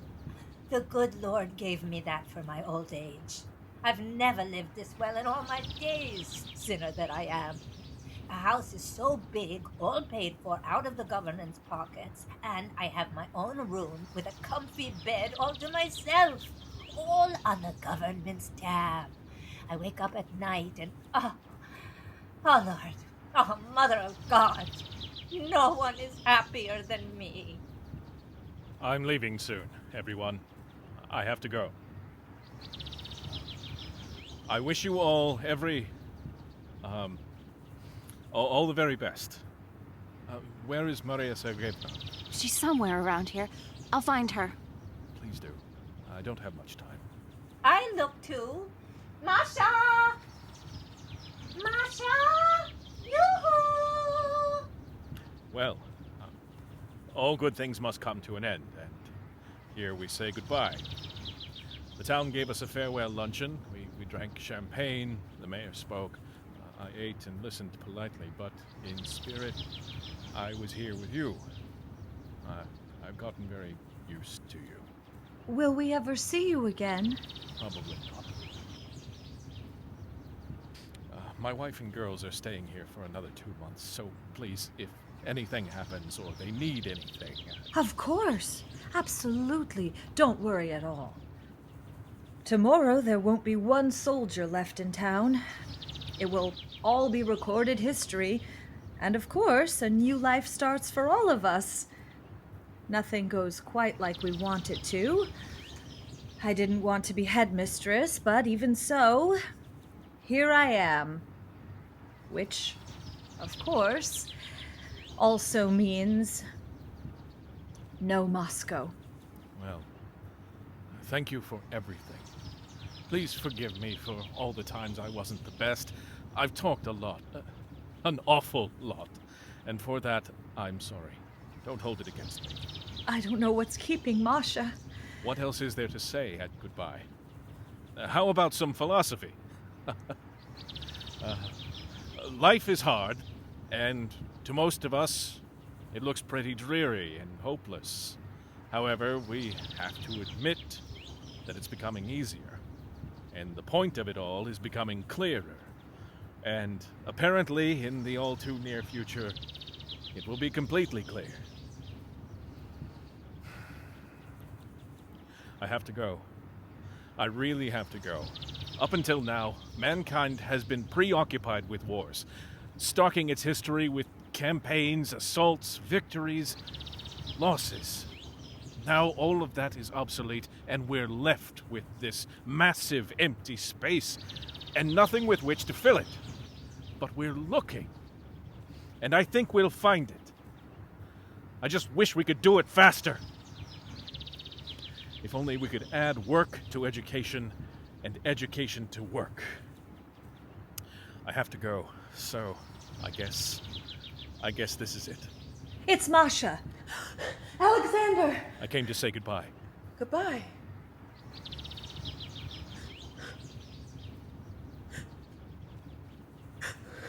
Enough, MASHA, that's enough.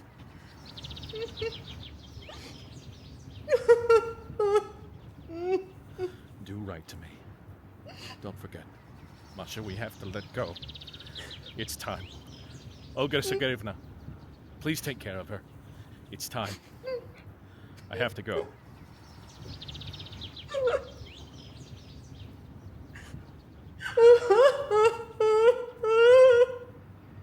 Please, MASHA, it will be all right. Don't cry. Oh, Fyodor, how long have you been? They were only... It's okay. It's okay. I saw everything. It's okay. Let her cry. It's okay. My good Masha.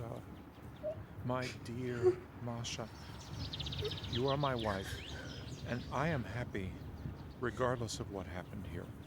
I won't condemn you. I won't raise my voice, as Olga is my witness. We can start over. Let's relive how it was at first, how we used to be. And I'll never say a word about this. I'll never mention it.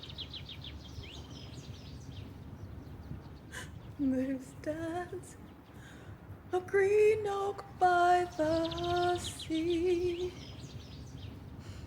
and the chain of bright gold is around it. And the chain of bright gold is around it.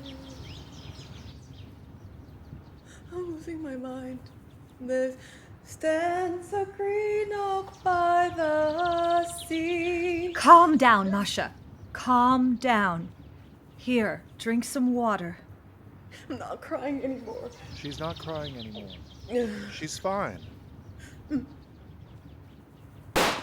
There stands a green oak by the sea, and a chain of bright gold is around it, and a green cat,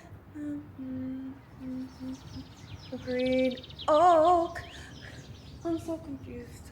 Oh, my life is nothing. I don't feel anything.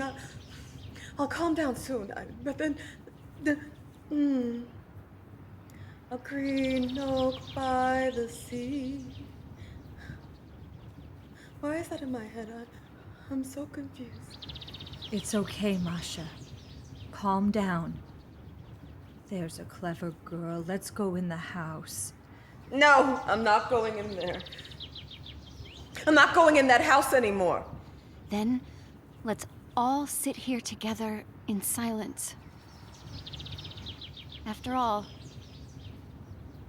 I'm leaving tomorrow.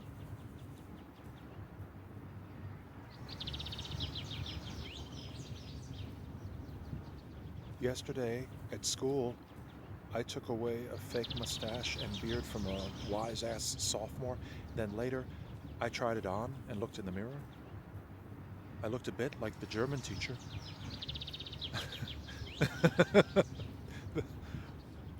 Those kids are a menace. I'm sure it wasn't as bad as if you looked like Irina's German.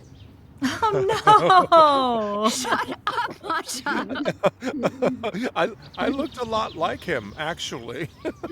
Now here she comes. No! It's very simple. Mikhail Ivanovich Protopopov will visit with baby Sophie, while Andrei Sergeyevich will go for a walk with Bobik.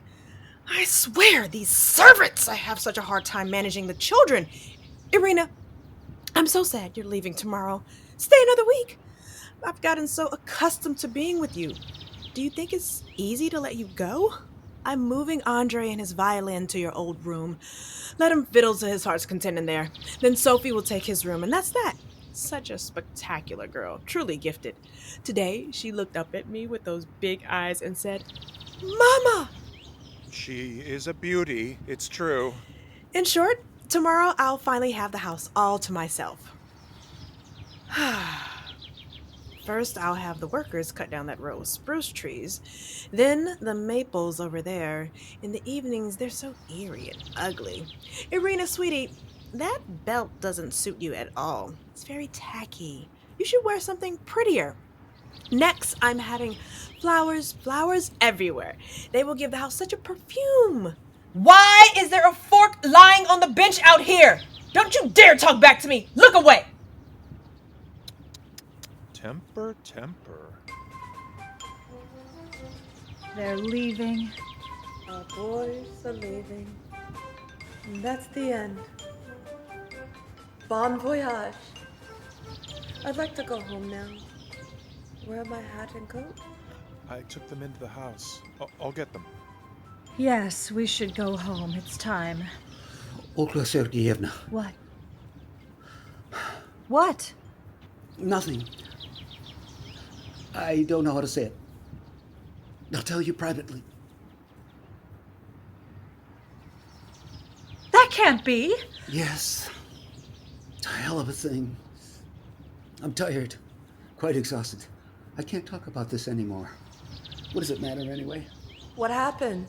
Irina, this is a terrible day. I don't know how to tell you. What? Tell me right now. What is it? The Baron has just been killed in a duel. I knew it. I'm worn down. I'm gonna just have a seat right here. Yes, dears, cry it all out. Da-da-da-da-boom-day. This just might be my dying day. None of this matters. Oh, how this music plays. Everyone leaves us. One is gone completely and forever, and we're all left alone to start our lives again. We have to go on. We have to go on living. Come here, Irina. Lay your head here. The time will come when everyone will figure out what this life was for, what all this suffering was for. And there won't be any mystery. But until then, yes, we have to make a life. We have to work. Tomorrow, I'll be alone in the world. I'll teach at the school and devote my life to those in need. It's autumn now. Then winter will come and cover us with snow. But I will still work. I will. Come closer. We should hold each other. That music is so cheerful. It gives me the strength to go on. My God. Time will keep ticking by. And we'll be gone and forgotten someday. They'll forget our faces, our voices, and how many of us there were. But I know our struggles will pave the way for joy in the lives of whoever comes next. Peace and happiness will rule the world.